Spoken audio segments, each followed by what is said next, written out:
अच्छा। हाय, good evening dear students, कैसे हैं आप सब लोग? उम्मीद करता हूं बहुत अच्छे होंगे। बहुत दिन बाद आपसे मैं मिल रहा हूं यार, क्लास 12th बैच में, है ना? कुछ बातें करते हैं थोड़ी आपसे रिलेटेड, और फिर सब्जेक्ट से रिलेटेड बात करेंगे, फिर इस बैच से रिलेटेड बात करेंगे, और फिर हम अपने टॉपिक पे मूव करेंगे। तो चौथे पॉइंट पे आपका टॉपिक आता है, घबराना नहीं है किसी चीज के लिए। बहुत सारे मन में आपके प्रश्न होंगे, आपके अपने मेडिकल कॉलेज से रिलेटेड बहुत सारे प्रश्न होगा कि कैसे हम पहुंचे। बहुत सारा प्रश्न होगा केमिस्ट्री में स्कोर कैसे करें, ऐसा क्या करें कि मेरे 650 700 से ऊपर नंबर आ जाएं और फिर मैं मेडिकल कॉलेज में अपना सपना जाके पूरा करूं, है ना? हम सब का एक ही एम है इस पूरे, इससे हमको एक, आप अपना नंबर नंबर ना लिखे बच्चों इसमें, है ना? हम सब का बच्चों बस एक एम है इस बैच से कि आपका सिलेक्शन अच्छे से कराना। सिलेक्शन अच्छे से कराने का मतलब है, देखो पढ़ेंगे आपके साथ 21 लाख लोग। इस बार जो आपके सीनियर नीट दे रहे हैं, 21 पॉइंट समथिंग 21 लाख से ज्यादा लोगों ने फॉर्म भरा है, और सिलेक्शन मात्र कुछ परसेंटेज का होगा। पॉइंट में परसेंटेज है ना? 1% भी मतलब पॉइंट में परसेंटेज आता है, इतना कम सिलेक्शन हो रहा है। अब ध्यान दीजिए, मैं आपको चार पार्ट्स में पहले ये सब बताता हूं, अपने बारे में भी बताऊंगा, टेंशन ना लेना किसी भी तरह की। चार पार्ट्स में आज हम डिस्कशन करेंगे आपकी कैसे करना है तैयारी, कैसे पढ़ना है केमिस्ट्री खासकर सब्जेक्ट, उसमें भी जो ऑर्गेनिक और इनऑर्गेनिक वाला पार्ट है उस पे तो मैं आपको गाइड कर ही सकता हूं, उसके लिए मैं लायबल हूं, आपको गाइड करूंगा। और फिर हम आपसे बात करेंगे कि आपको डिसिप्लिन रखना है ताकि आप मेडिकल कॉलेज में पहुंच पाओ। ठीक है? Good afternoon everybody. चलिए, देखो सबसे पहले आप हो अभी बच्चे यहां पे क्लास 12th में, ठीक है? आइए, अब क्लास 12th में आपको मिलता है कंप्लीट, अब आपके हिसाब से अगर मैं देखूं तो आपको दो दो चीजों पे पढ़ना है, एक तो बोर्ड्स पे, और बच्चों फिर जाना है आपके नीट पे, है ना? बहुत आराम आराम से समझते हैं पहले अपने आप को, है ना? जैसे कहते हैं कि अगर मान लीजिए आपको कोई बहुत मोटी, अगर आपको कोई बहुत मोटा सा पेड़ काटना हो, तो पहले जो कुल्हाड़ी है उसको अच्छे से शार्पन कर लेना चाहिए। पहले कुल्हाड़ी की धार अच्छी बनानी चाहिए, फिर आप अचानक से आप पेड़ काटने जाओगे, नहीं कटेगा, बहुत टाइम लग जाएगा, और शायद ना कटे आपसे, शायद आप थक के बैठ जाएं, और शायद आप अपने मंजिल तक ना पहुंच पाए। इसलिए कुल्हाड़ी की धार तेज करनी बहुत ज्यादा जरूरी है। कि आप ऐसा क्या करोगे कि ये आसानी से ये पेड़ को काटा जा सके। जो नीट एग्जाम है वो भी कुछ ऐसे ही है, आपको बोर्ड्स भी देना है इस साल, और आपको बच्चे इस साल नीट भी देना है। अब मैं आपको केमिस्ट्री पॉइंट ऑफ व्यू से बताता हूं। फिजिक्स वाले सर जो हैं वो फिजिक्स बताएंगे, और बायो वाले सर बायो बताएंगे। जो केमिस्ट्री पॉइंट ऑफ व्यू से बच्चे, बोर्ड्स की बात है यार, इनऑर्गेनिक केमिस्ट्री में टेंशन लेने की कोई जरूरत नहीं है, ऑर्गेनिक केमिस्ट्री में टेंशन लेने की कोई जरूरत नहीं है, क्योंकि जहां तक मेरी बात है बच्चों, मैं एनसीईआरटी का हर लाइन यहां पे लिख लीजिए, हर लाइन कवर होता है। ठीक है? मैं ऊपर ऊपर से कुछ भी नहीं कराऊंगा, ऊपर ऊपर से एक भी चीज आपको नहीं कराऊंगा। आपको शायद मैंने बोला हो कि 40 लेक्चर में आपका ये इनऑर्गेनिक खत्म होगा, तो शायद मैं 45 लूं, इसके लिए तैयार रहिएगा। पहले भी माइंड में कब कर देता हूं, 40 की जगह 45 की जगह 48 लग सकता है, लेकिन जो कंटेंट मिलेगा ये मैं कोशिश करूंगा कि शायद आप कोटा दिल्ली कहीं भी जाते, किसी भी ऑनलाइन प्लेटफॉर्म पे जाते, इससे बेहतर नहीं दे पाएगा कोई। और इतनी प्राउडली इसलिए बोलते हैं कि हम मेहनत करने के लिए तैयार हैं। अगर आप भी मेहनत करने के लिए तैयार हैं तो हम और आप मिलकर सिलेक्शन ले सकते हैं।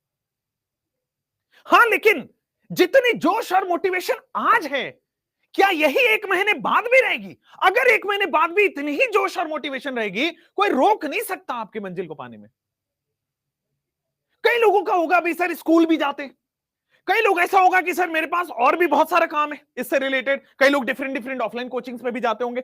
आई नो एवरीवन, मैं सब बच्चों का दिमाग पढ़ सकता हूं। डिफरेंट वैरायटी के बच्चे होंगे, कुछ लोग ऑफलाइन जा रहे होंगे, कुछ लोग स्कूल जा रहे होंगे, कुछ लोग अपने इंडिविजुअल टीचर से पढ़ते होंगे, कुछ लोगों को लगता होगा सर यहां से केमिस्ट्री है, यहां से बायो, यहां से फिजिक्स पढ़ते हैं। हर तरह के बच्चे होते हैं, लेकिन सबका फाइनल गोल सेम है। सारे टीचर, सारे बच्चे, और सारे जो भी मटेरियल हम यहां प्रोवाइड करेंगे, या जितने भी सब्जेक्ट आप यहां पढ़ोगे। अब देखो मैं बताता हूं आपको, सबसे पहली बात, बोर्ड्स के लिए तो टेंशन लेना ही नहीं है किसी भी तरह से, क्योंकि एनसीईआरटी से बाहर हम नहीं पढ़ाएंगे। और एक और चीज, लेकिन केवल एनसीईआरटी पढ़ेंगे तो भी बहुत अच्छे नंबर स्कोर करना मुश्किल है। तो एनसीईआरटी के साथ साथ बेटा 10 से 20% एक्स्ट्रा मटेरियल आपको इस बैच में मिलेगा। ये मैं पहले ही जो देने वाला हूं वो बता देता हूं। तैयार रहेंगे इसके लिए? ऐसे सर तो नहीं पकड़ेंगे कि सर आप ये क्या कर दिया, आपने गुनाह कर दिया एनसीईआरटी से बाहर, क्योंकि हमने भैया दे दी और बहुत सारे लोगों को सुना है एनसीईआरटी से सिलेक्शन होता है। लेकिन एनसीईआरटी एग्जाम में पूछा जाता है, एग्जाम में बेटा आईक्यू टेस्ट भी तो होता है। जब तक आप थोड़ा सा ऊपर लेवल का नहीं पढ़ेंगे तब तक एग्जाम आईक्यू लेवल डेवलप नहीं होगा। आईक्यू लेवल डेवलप नहीं होगा फिर एग्जाम में सिलेक्शन मुश्किल होता है। जिसका आप कहते हो ना ब्रेन शार्प है, उसका सिलेक्शन इसलिए हुआ क्योंकि उसका ब्रेन शार्प है? नहीं, जितना ब्रेन आपका है उतना ही ब्रेन उसका है। हां, बशर्ते उसने क्या किया है, उसने अपना आईक्यू बहुत अच्छा डेवलप कर लिया। अब जैसे मान लो मेरे एग्जाम में बेटा मल्टीप्लीकेशन आ रहा है, मान लो मुझे 2 इंटू 2 सिखाया जा रहा है, मान लो एग्जाम में ये आना है, तो क्या मैं अगर एडिशन नहीं पढ़ूंगा तो ये थोड़ी ना समझ आएगा। एनसीईआरटी वही है, थोड़ा सा एडवांस वर्जन दिया है, बेसिक्स खा गया है। एनसीईआरटी ने एडवांस चीजों को दे दिया और बेसिक्स खा गया। तो मैं कहता हूं जब तक एडिशन नहीं पढ़ोगे ना, मल्टीप्लीकेशन पढ़ने को पढ़ लोगे लेकिन आईक्यू वाला सवाल नहीं हो पाएगा। थोड़ा सा ट्विस्ट किया आपके हाथ पैर फूल जाएंगे। इसलिए मेहनत करना है तो पहले डायरेक्शन में लेके मेहनत करना है।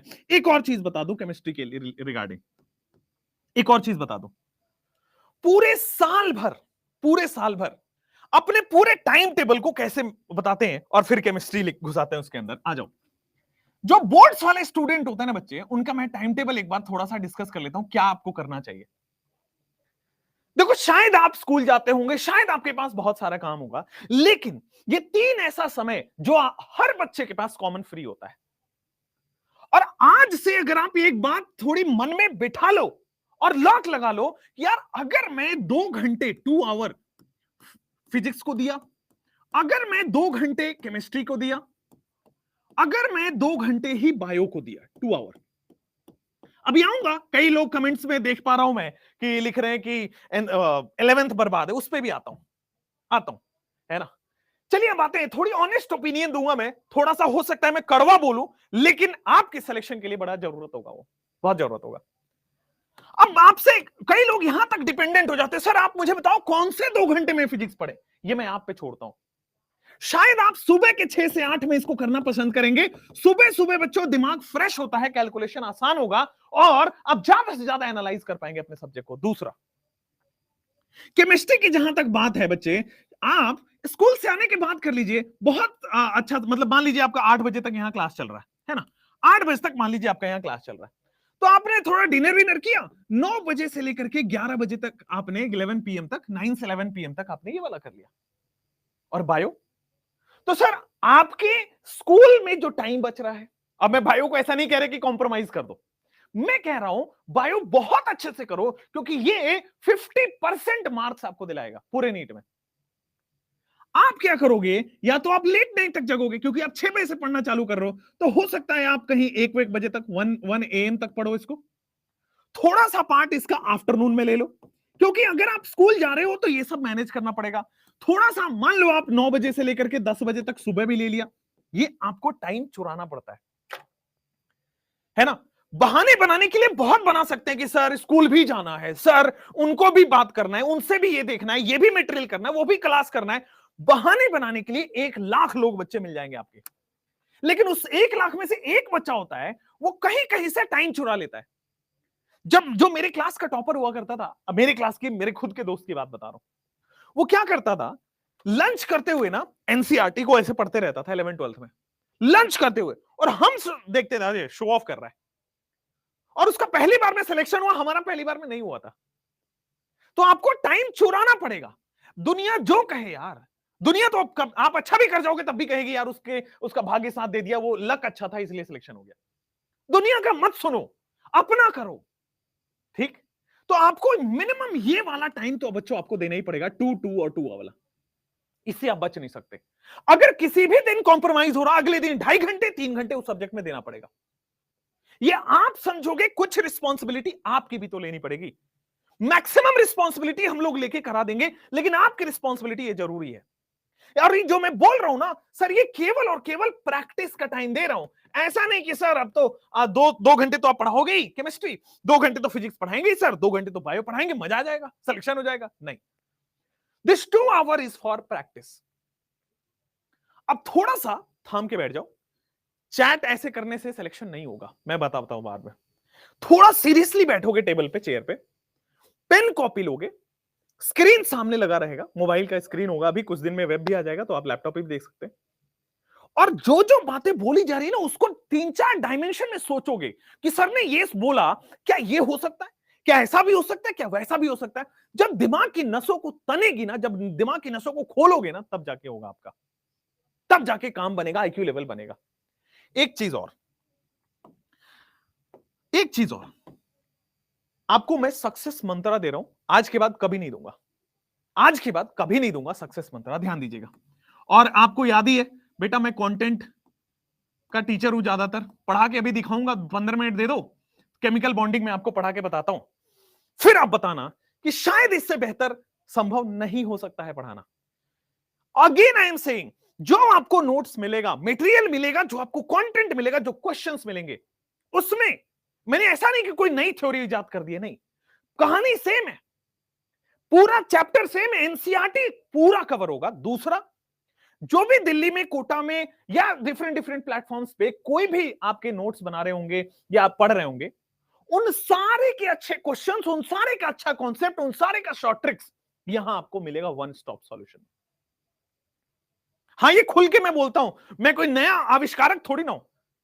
हाँ, ये है कि सबकी अच्छी बातें मैं देखता रहता हूं और सब यहां पे मिलेगा एज अ पूरा आपको कहते हैं ना कि हर जो कंपोजिशन होगा उसमें हर अच्छी चीजें होंगी। चाहे आप कोटा में किसी दोस्त से बात करोगे, उसका भी क्वेश्चन यहां मिलेगा, चाहे आप दिल्ली में किसी दोस्त से बात करोगे, उसका भी क्वेश्चन यहां मिलेगा, चाहे किसी ऑनलाइन की, चाहे किसी बेस्ट ऑफलाइन की, चाहे ऑनलाइन की, कहीं की सबसे अच्छे क्वेश्चंस हमारे पास होंगे। ये आप लिख के ले लो, ये वादा है हमारा। मैं क्लास में आने से पहले 2.5 से 3 घंटे रिसर्च करके आता हूं कि जहां मैं जा रहा हूं मेरे बच्चों का टाइम वेस्ट ना हो, जहां मैं जा रहा हूं मैं बच्चों को सब कुछ दे दूं। और ये मैंने इसलिए बोला है क्योंकि बहुत सारे लोगों का होगा कि सर मैं आपका भी पढ़ता हूं, मैं उनका भी पढ़ लूं क्या, मैं यहां भी क्वेश्चन प्रैक्टिस करता हूं, वहां भी कर लूं क्या। सबसे पहली बात, 2 लोगों पर भरोसा करना पड़ेगा, तब जाके सिलेक्शन होगा। पहला खुद पे कि हां मैं मेहनत करने वाला हूं, और दूसरा आपके अपने पेरेंट्स और टीचर्स पे कि जो पेरेंट्स बोल रहे हैं वो सच बोल रहे होंगे, जो टीचर्स बोल रहे हैं वो सही बोल रहे हैं, वो मार्गदर्शन सही करेंगे। 2 लोगों पे भरोसा हमेशा करना पड़ेगा। अब सक्सेस मंत्र, इसके बाद हम पढ़ाई स्टार्ट करेंगे। आइए, जैसे मान लीजिए मैंने चैप्टर स्टार्ट किया, आपके पास चैप्टर स्टार्ट किया केमिकल बॉन्डिंग, ठीक है बच्चों, चैप्टर स्टार्ट किया हमने केमिकल बॉन्डिंग, और मान लो मैंने लेक्चर नंबर 1 आज लिया। उस लेक्चर नंबर 1 में आपको क्या करना है बच्चे, सबसे पहले मैं इंट्रोडक्शन पढ़ाऊंगा, introduction to bonding, cause of chemical combination, और ये सारी चीजें मैं यहां पे कराऊंगा, इंट्रोडक्शन टू बॉन्डिंग। और मैं आयनिक बॉन्डिंग में आज ही एंटर कर जाऊंगा, आपके आयनिक बॉन्डिंग में आज ही एंटर कर जाऊंगा, ठीक है। अब देखो क्या होगा, इंट्रोडक्शन टू बॉन्डिंग और आयनिक बॉन्डिंग में जाने के बाद जैसे ही लेक्चर फिनिश होता है, आपका काम यहां से स्टार्ट हुआ। आप इसके बाद बायो करेंगे, लेकिन आपका काम यहां से स्टार्ट हुआ, फटाक से आज के आज ही बच्चों ये दोनों टॉपिक एनसीईआरटी से रीड कर लेनी है। आपका काम यहां पे फिनिश हुआ, मेरा काम यहां पे फिनिश हुआ, आपका काम स्टार्ट हुआ, एनसीईआरटी रीड कर लेना। अगर आपने पैरेलल में एनसीईआरटी नहीं चलाई, बाद में पछताओगे। एक बार एनसीईआरटी रीड कर लिया, इसके बाद बच्चे आप यहां पे क्वेश्चन सॉल्व करेंगे, इसके बाद ही क्वेश्चन सॉल्व करेंगे, क्योंकि एक बार पढ़ा सेम चीज को दोबारा जब एनसीईआरटी में पढ़ोगे तब आपको विजुअलाइज होगा कि हाँ ये वाला सर ने बताया था, देखो एनसीईआरटी में यहां लिखा है, ये वाला सर ने बताया था, देखो एनसीईआरटी का ये मतलब है। जब आप एनसीईआरटी के लाइंस के मतलब निकालने लग जाएं तो फिर आपका सब्जेक्ट आसान होता चला जाएगा। उसके बाद आप किसी मॉड्यूल या क्वेश्चंस या कैसी भी प्रैक्टिस क्वेश्चंस आप करेंगे, ठीक। चलिए, तो ये हो गया सक्सेस मंत्रा, ये सब में करना है। Same with bio, same with physics. कोई भी चैप्टर आप पढ़ते हैं, वो जो टॉपिक है उसका खटाक से एनसीईआरटी पढ़ लीजिए, उसके बाद आप उसके क्वेश्चंस लगा जाइए, कम से कम 50, 60, 70, ठीक है। जी जान लगाना पड़ेगा। Are you ready? अपने आप को यहां पे झोंकना पड़ेगा, सब कुछ सैक्रिफाइस करना पड़ेगा। ना कोई दोस्त, ना कोई यार, ना कोई पार्टी, ना कोई जंक फूड, ना ही सब कुछ। 1 साल के लिए, 8 से 9 महीने के लिए क्या आप रेडी हैं? मुझे कमेंट्स में दिखना चाहिए। क्या आप सब कुछ छोड़ के अपने आप के सपने के लिए जीना चाहते हैं? हां, कहते सब हैं, मैं फिर बता दूं आपको। हां, कहते सब हैं, लेकिन करने में सब लोग पीछे हो जाएंगे। जो कर गया वही आगे पहुंच जाएगा मेडिकल कॉलेज में। और मेरी पूरी कोशिश रहेगी कि मैं डांटूंगा भी बीच बीच में, मैं हार्श भी बोल सकता हूं, और मैं आपको शायद बहुत शर्मिंदा भी कर सकता हूं कमेंट्स में। लेकिन at the end of the day जब आपका सिलेक्शन होगा तो मेरे पास ही आओगे, कहोगे कि हाँ सर आपकी वजह से हो गया। जनरली आप देखोगे कि मैं बहुत शांत रह के अपने काम पे ज्यादा फोकस करूंगा पूरे साल भर में। जनरली आप देखोगे कि कंटेंट में मैं किसी को जीतने नहीं दूंगा, ये मैं आपको भरोसा दिला सकता हूं। ये मैं आपको भरोसा यहां पे दिला दूंगा, और आपको दिखेगा लेक्चर्स में, ठीक है ना, क्योंकि उतना हार्डवर्क मैं आपको पुट इन करूंगा आपके लेक्चर्स में। चलिए, अब हो गई ये सारी कहानी, राम कहानी हो गई। अब आगे बढ़ जाते हैं गोल ऑफ द डे, ठीक है ना, ये भी जरूरत है, बिना इसके तो कैसे होगा। आइए अब थोड़ा पढ़ते हैं। 15 मिनट मुझे दीजिए, पेन कॉपी उठा लीजिए, खोपड़ी खोलने का समय आ गया है, और 15 मिनट में मैं आपसे केमिकल बॉन्डिंग को, थोड़ा जो आपका प्रोसेस बना है ना, वो समाप्त करता हूं केमिकल बॉन्डिंग का। आज हम इंट्रोडक्शन की बात करेंगे बच्चों मेनली, ठीक है ना, और फिर आयनिक बॉन्डिंग में घुसेंगे, और एक पोटेंशियल एनर्जी वर्सेस आर का ग्राफ है वो मैं समझा के रहूंगा। वो आपके केमिकल बॉन्डिंग के एनसीईआरटी में नहीं है, बट हर जगह मिलता है, और उससे बहुत सारे क्वेश्चंस भी आते हैं। ध्यान देंगे सब लोग। आइए, सबसे पहली बात बच्चों, जब हम केमिकल बॉन्डिंग पढ़ते हैं, क्यों होता है केमिकल बॉन्डिंग? सबसे पहले क्यों होता है केमिकल बॉन्डिंग, फिर पढ़ेंगे कैसे होता है केमिकल बॉन्डिंग। केमिकल बॉन्डिंग क्यों होता है? एक नॉर्मल लाइफ में सोचो, बॉन्डिंग क्यों होता है? आप कहोगे सर दो लोग बॉन्ड बनाते हैं स्टेबिलिटी के लिए। दुनिया में हर दो लोग क्यों जुड़ रहे हैं? स्टेबिलिटी के लिए। तो केमिकल बॉन्ड क्यों बन रहा है? स्टेबिलिटी के लिए, ठीक है। चाहे दो एटम्स हो, चाहे दो आयंस हो, चाहे दो मॉलिक्यूल हो, अगर वो पास में आ रहे हैं और स्टेबल हो रहे हैं, दैट मींस वो बॉन्डिंग के थ्रू होंगे। जैसे मान लीजिए मैं बच्चे बात करता हूं, ये रहा हाइड्रोजन। हाइड्रोजन का कॉन्फ़िगरेशन बच्चे 1s1 होता है। ये अकेला सिंगल 1s1 एक इलेक्ट्रॉन है इसके पास, लेकिन ये अनस्टेबल है ना, कंप्लीटली फील्ड ऑर्बिटल नहीं है इसके पास, स्टेबल नहीं है, ऑक्टेट कंप्लीट नहीं है, डुएट कंप्लीट नहीं है।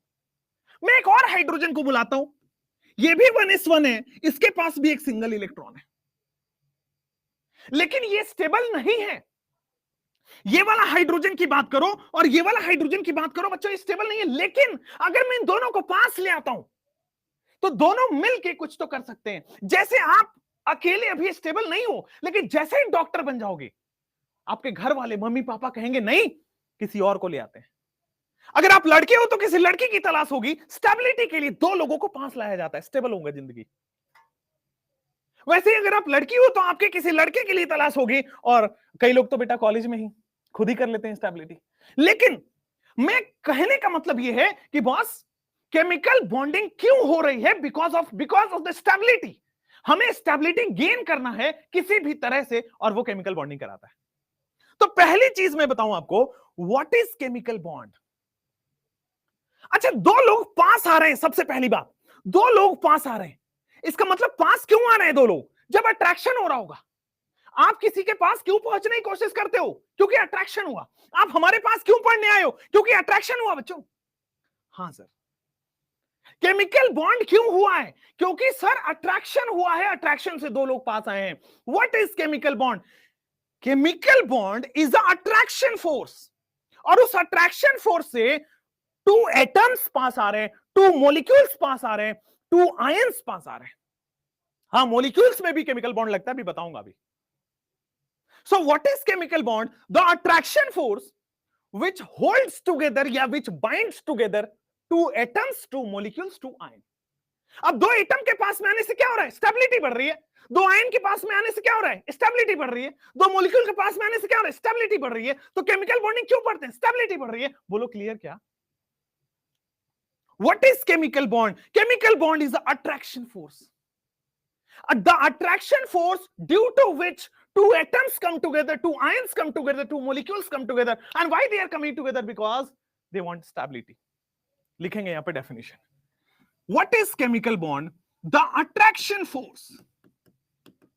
What is chemical bond? The attraction force due to which chemical bond basically एक attraction force है, due to which two atoms, comma ions, comma molecule, दो atoms comma ions comma molecule. कई लोगों को यहां पे डाउट होता है, अभी थोड़ी देर बाद एक्सप्लेन होगा. दो एटम, दो आयन, दो molecules are bound together. The attraction force due to which two atoms, two ions, two molecules are bound together. है ना? अब आपके सबसे पहले आएगा कि सर यहां पे two atoms, two ions, two molecules are bound together to form to form नहीं, to gain stability. To gain stability. ठीक है, समझ में आया एक बात? बहुत अच्छे से क्लियर हो गया कि भाई दो एटम्स, दो आयंस को पास में लाता है. क्यों? क्योंकि उससे स्टेबिलिटी बढ़ रही है. अभी पूरा डिटेल में जाएंगे कि सर केमिकल बॉन्डिंग में कैसे पास आते हैं, अभी थोड़ी देर में एक्सप्लेन करते हैं. So this is basically chemical bonding का, केमिकल बॉन्ड का डेफिनेशन. ठीक है सर. अब केमिकल बॉन्ड आपके पास हो चुका है. Now we are going for why chemical bond. Sir chemical bond होता ही क्यों है? Why chemical bond. Chemical bonding हम क्यों करते हैं? व्हाट इज केमिकल बॉन्ड का डेफिनेशन आपको बता दिया मैंने. अब आते हैं वाई केमिकल बॉन्ड. अब केमिकल बॉन्डिंग क्यों हो रही है? मैंने बोला ना, पास में लाने के लिए. पास में लाने से क्या होता है? अब आते हैं टू गेन. सबसे पहले to gain inert gas configuration. अभी मैं इसको थोड़ा देर में एक्सप्लेन करूंगा. Inert gas configuration. अब यार इतना आपने सुना है क्या बच्चे? इतना आपने सुना है क्या कि सर जिस भी एलिमेंट का कॉन्फ़िगरेशन इनर्ट गैस जैसा हो गया वो स्टेबल है. जिस भी एलिमेंट का कॉन्फ़िगरेशन इनर्ट गैस जैसा हो गया वो स्टेबल है. ये सुना है ना? हाँ. क्यों? क्योंकि इसका ऑक्टेट कंप्लीट है. तो या तो मैं बोलूं टू गेन इस इनर्ट गैस कॉन्फ़िगरेशन, या तो मैं बोलूं या तो स्लैश ऑक्टेट कंप्लीशन. अब दोनों का बात मतलब एक ही निकलेगा बच्चे, to gain inert gas configuration या फिर ऑक्टेट कंप्लीशन. अच्छा, फिर से मैं वही लाइन पे वापस दोहराना चाहता हूं कि भाई इनर्ट गैस कॉन्फ़िगरेशन से हो क्या रहा है? What is the final goal? Stability. Inert gas configuration से क्या हुआ है बच्चे? स्टेबिलिटी आई है. और अगेन मैं बोल दूं कि सर ऑक्टेट कंप्लीशन से क्या आई है? अगेन बच्चे स्टेबिलिटी आई है. So why chemical bond? Chemical bond क्यों? क्योंकि इनर्ट गैस कॉन्फ़िगरेशन लेना है. केमिकल बॉन्ड क्यों? क्योंकि ऑक्टेट कंप्लीशन लेना है. और इनर्ट गैस कॉन्फ़िगरेशन से भी स्टेबिलिटी आती है, ऑक्टेट कंप्लीशन से भी स्टेबिलिटी आती है. अभी इस पे भी क्वेश्चन आएगा, इस पे भी क्वेश्चन आएगा, करके बताऊंगा ऑक्टेट कंप्लीशन. अच्छा, दूसरी चीज यहीं पे मैं जोड़ देता हूं. दूसरी चीज कि इस केमिकल बॉन्डिंग से जैसे ही दो एटम पास आते हैं, एक तो स्टेबल कॉन्फ़िगरेशन या ऑक्टेट कंप्लीशन होता है, साथ में पोटेंशियल एनर्जी मिनिमम होती है. एक कहानी की बात है आगे. टू मिनिमाइज, पहले इसको लिख लो फिर मैं कहानी.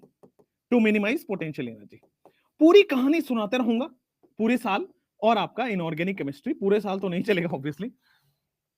आइए सबसे पहले यहां पे, ठीक है, आर्यन राज कह रहे हैं कि सर कहीं का बैच खरीद लिया है और वहां पे कुछ और चैप्टर चल रहा है या समझ नहीं आ रहा है, जो भी XYZ. कोई बात नहीं बच्चे, आइए यहां पे हम पढ़ते हैं टू मिनिमाइज पोटेंशियल एनर्जी. ठीक है, अब सुनो एक्चुअली क्या हो रहा है मैं बताता हूं. 12th का बैच वहां कहीं भी कोऑर्डिनेशन से स्टार्ट होता है. पूरे कोऑर्डिनेशन में क्या कोऑर्डिनेट बॉन्ड है. अब कोऑर्डिनेट बॉन्ड कैसे बच्चों को समझाओगे जब केमिकल बॉन्डिंग ही नहीं पढ़ाया? जब बॉन्ड ही नहीं पढ़ाया तो केमिकल कोऑर्डिनेट, उसमें कोऑर्डिनेट बॉन्ड कैसे समझाओगे?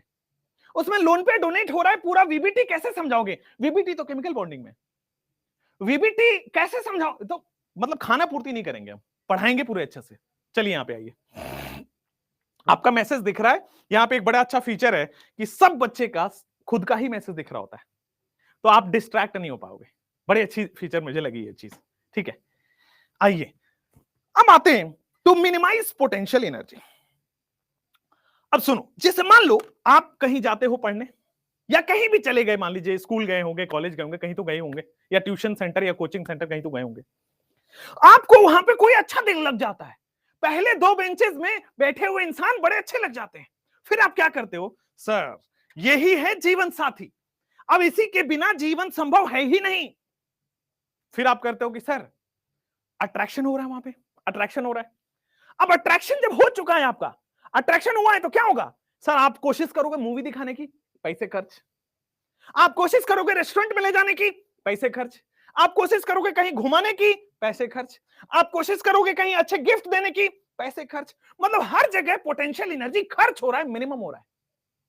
जब जब अट्रैक्शन होता है पोटेंशियल एनर्जी मिनिमम हो जाएगी। जब जब अट्रैक्शन होता है, चाहे आपके लाइफ में हो, चाहे केमिकल बॉन्डिंग के लाइफ में, चाहे एटम के लाइफ में हो, potential energy will be minimised. Why? क्योंकि पैसे खर्च। सर इनर्ट गैस और ऑक्टेट कंप्लीशन अलग अलग है क्या? दोनों सेम है बच्चे। अभी आते हैं, टेंशन ना लीजिए, मैं 15 मिनट पढ़ाऊंगा फिर डाउट लूंगा, फिर 15 मिनट पढ़ाऊंगा फिर डाउट लूंगा। चलिए, तो मिनिमाइज पोटेंशियल एनर्जी। अब पोटेंशियल एनर्जी मिनिमम का मतलब मैक्सिमम स्टेबिलिटी। बेटा पोटेंशियल एनर्जी मिनिमम का मतलब बच्चे मैक्सिमम स्टेबिलिटी की बात हुई है। मतलब एक और चीज समझिएगा, जिस भी मगर मान लीजिए ये स्टेबल है, मैं बोल रहा हूं ये पेन स्टेबल है, इसका मतलब इस पेन की एनर्जी बहुत कम होगी। मैं बोल रहा हूं मैं बहुत स्टेबल हूं, मतलब मेरी एनर्जी बहुत कम हो जाएगी। मैं बोल रहा हूं कोई कंपाउंड स्टेबल है, मतलब उस कंपाउंड की एनर्जी बहुत कम हो जाएगी। और मैं बोल रहा हूं कि कोई भी एटम या मॉलिक्यूल या आयन या कैसा भी हो, एलिमेंट स्टेबल हो जाएगा। ठीक है, एलिमेंट स्टेबल होगा मतलब उसकी एनर्जी कम होगी। अब मैं इसको थोड़ा सा और एक्सप्लेन करता हूं, यहां पे आइए। जैसे ही आप यहां पे जाते हो, थोड़ा सा एक्सप्लेनेशन की बारी आती है। देखिए, मैं हीलियम की बात करता हूं, हीलियम एलिमेंट सबको पता है। मैं नियॉन की बात करता हूं, हाँ जी सर सबको पता है। मैं आर्गन की बात कर लेता हूं, अच्छा जी, तीन एलिमेंट की पहले बात करूंगा। हीलियम के पास ये सेकंड पीरियड का एलिमेंट है सर, हाँ जी सेकंड पीरियड का एलिमेंट है। अगर आपने कभी केमिस्ट्री पढ़ी हो आज से पहले, तो 1:2 कॉन्फ़िगरेशन होता है इसका। अब देखना, sorry not second period, first period, क्या ही बोल दिया मैंने, ये फर्स्ट पीरियड का है। चलिए भाई अब आ जाओ, हो क्या रहा है सर, फर्स्ट पीरियड में केवल s ऑर्बिटल होता है ना, और एक ऑर्बिटल में मैक्सिमम 2 इलेक्ट्रॉन रख सकते हो। सर मैक्सिमम 2 इलेक्ट्रॉन हमने रख दिया, मतलब जितने इलेक्ट्रॉन आ सकते थे उतने हमने डाल दिया, मतलब ये स्टेबल है। अगर कंप्लीटली फिल्ड ऑर्बिटल है, स्टेबल है। तो आज के बाद अगर आपको कोई बोले कंप्लीटली फिल्ड या कंप्लीटली फिल्ड ऑर्बिटल, या फिर इसी को बोला जाए octet complete, completely filled orbital को ही ऑक्टेट कंप्लीट बोला जाएगा। आइए यहां पे दिखाता हूं, जैसे नियॉन के बारे में बात करते हैं, सेकंड पीरियड। अब सेकंड पीरियड में क्या है, 1s2 2s2 2p6 है या नहीं है? बिल्कुल सही सर, थोड़ी देर में समझ आएगा। सर फर्स्ट वाला कंप्लीटली फील्ड है 1s2, सर सेकंड में जो s है वो भी कंप्लीटली फील्ड है, p में 3 ऑर्बिटल होते हैं वो भी कंप्लीटली फील्ड है, बिल्कुल सही हो गया। p में 3 ऑर्बिटल होते हैं वो भी कंप्लीटली फील्ड हो गया, मजेदार है ना। सर s में भी कंप्लीटली फील्ड, यहां भी कंप्लीटली फील्ड, यहां भी कंप्लीटली फील्ड है। ओहो अमेजिंग सर, मजा आ रहा है। लेकिन थोड़ा ध्यान देना, सर जैसे ही कंप्लीटली फील्ड बोला ऑक्टेट कंप्लीट, और इसी को बेटा इनर्ट गैस भी बोला जाएगा। मैं बहुत बच्चों की तरह बता रहा हूं बच्चे, कई लोगों को लग रहा होगा कि सर ये क्या बता रहे हैं, बहुत बच्चों की तरह। मैं बेसिक्स बहुत कवर करूंगा, ध्यान देना। चलिए सर आर्गन की भी बात कर लेते हैं, थर्ड पीरियड है ना। कुछ बच्चे यहां पे पूछ रहे थे इनर्ट गैस क्या है, अब उनके लिए बताना पड़ेगा। ठीक है आइए, 1s2 2s2 2p6 3s2 3p6। देखो फर्स्ट वाला कंप्लीटली फील्ड है, सेकंड में भी कंप्लीटली फील्ड है, थर्ड में भी कंप्लीटली फील्ड है। तो कंप्लीटली फील्ड बोलो या ऑक्टेट कंप्लीट बोलो या इनर्ट गैस कॉन्फ़िगरेशन बोलो, बात एक ही है। और ये सब के सब बच्चे स्टेबल होते हैं, ये सब के सब बच्चे स्टेबल ही होते हैं। और स्टेबल का मतलब एनर्जी रिलीज हो चुकी है, मिनिमम पोटेंशियल एनर्जी। स्टेबल का मतलब एनर्जी रिलीज्ड, जो भी सिस्टम स्टेबल होगा वहां से एनर्जी रिलीज हो चुकी होगी। एनर्जी रिलीज का मतलब minimum potential energy, energy release का मतलब हो गया बेटा मिनिमम पोटेंशियल एनर्जी। बोलो हाँ या ना, ठीक है। डेटा बहुत तेज खत्म हो रहा है बच्चे, आप वीडियो को अपने क्वालिटी के हिसाब से 480p पे रख लीजिए, ठीक है, ये मुझे बोला गया था। चलिए नेक्स्ट, कैमरा डिस्प्लेस हो गया। अच्छा, कैमरा डिस्प्लेस हो गया क्या?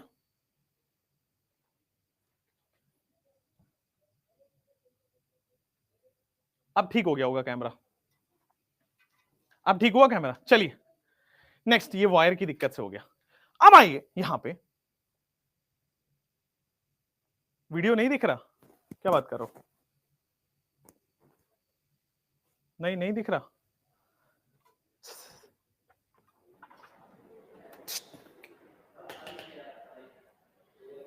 लैग है।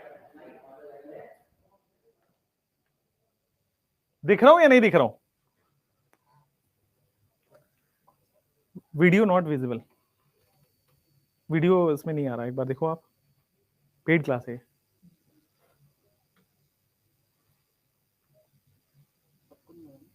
सबको हो रहा है।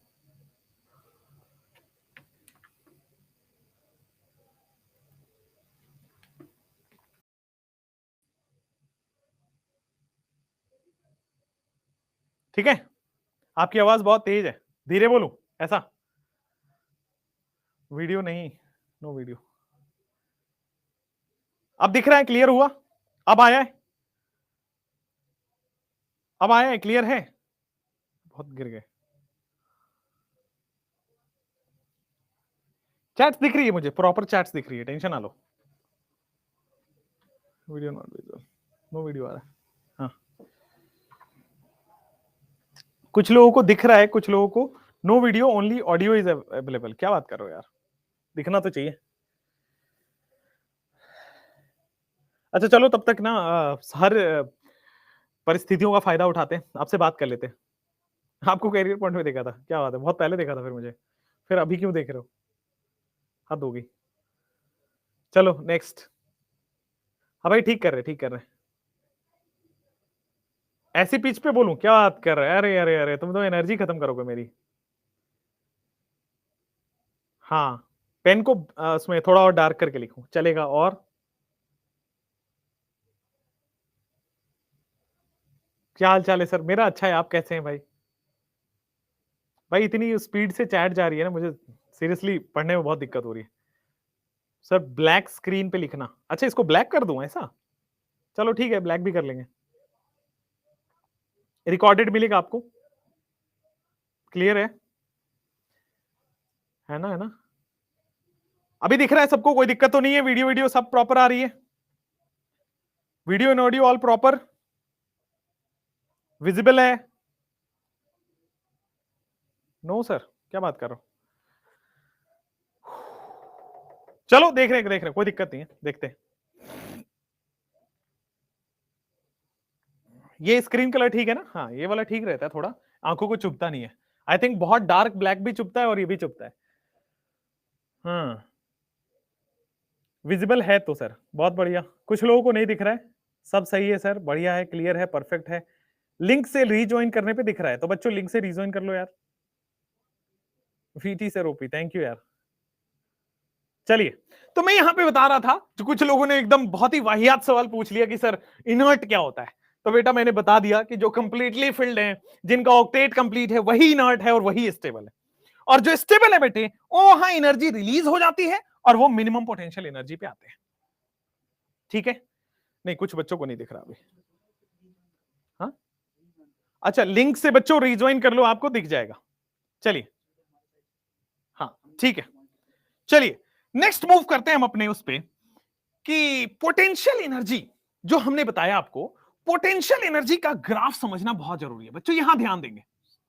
पोटेंशियल एनर्जी का ग्राफ समझना बहुत जरूरी है, यहां ध्यान देंगे मैं क्या बोल रहा हूं। देखो, हमारे पास बच्चे क्या होता है, सबसे पहले हमारे पास दो एटम्स होंगे, एक पहला एटम हमने यहां बना दिया, दूसरा एटम बच्चे हमने यहां बना दिया।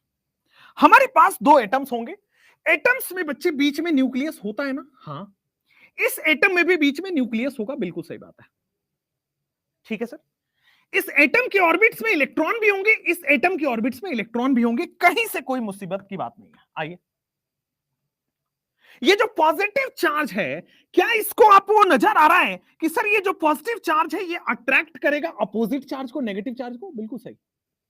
ये जो पॉजिटिव चार्ज है इस पे अट्रैक्शन लगा रहा होगा, सिमिलरली ये वाला जो पॉजिटिव चार्ज है इसके नेगेटिव से अट्रैक्ट हो रहा होगा। हाँ या ना? पहली बात समझ में आई कि सर यहां पे ये दोनों में अट्रैक्शन फोर्स लग रहा होगा, ये दोनों में बच्चे अट्रैक्शन फोर्स लग रहा होगा। तो पॉजिटिव चार्ज और नेगेटिव चार्ज, यहां पे बच्चे अट्रैक्शन फोर्स लग रहा होगा। चलिए नेक्स्ट, चलिए नेक्स्ट यहां पे आ जाते हैं। अट्रैक्शन फोर्स लग रहा होगा। आइए दूसरा हम बात कर लेते हैं, यहां पे एक और एटम है। सिमिलरली बच्चे हमने दूसरा एटम भी यहां बना दिया। सेम कंडीशंस पे बस हर एटम में न्यूक्लियस भी होगा, हाँ सर, और हर एटम में बच्चे इलेक्ट्रॉन भी होगा, हाँ सर। यहां तक समझ में भी आ रही है?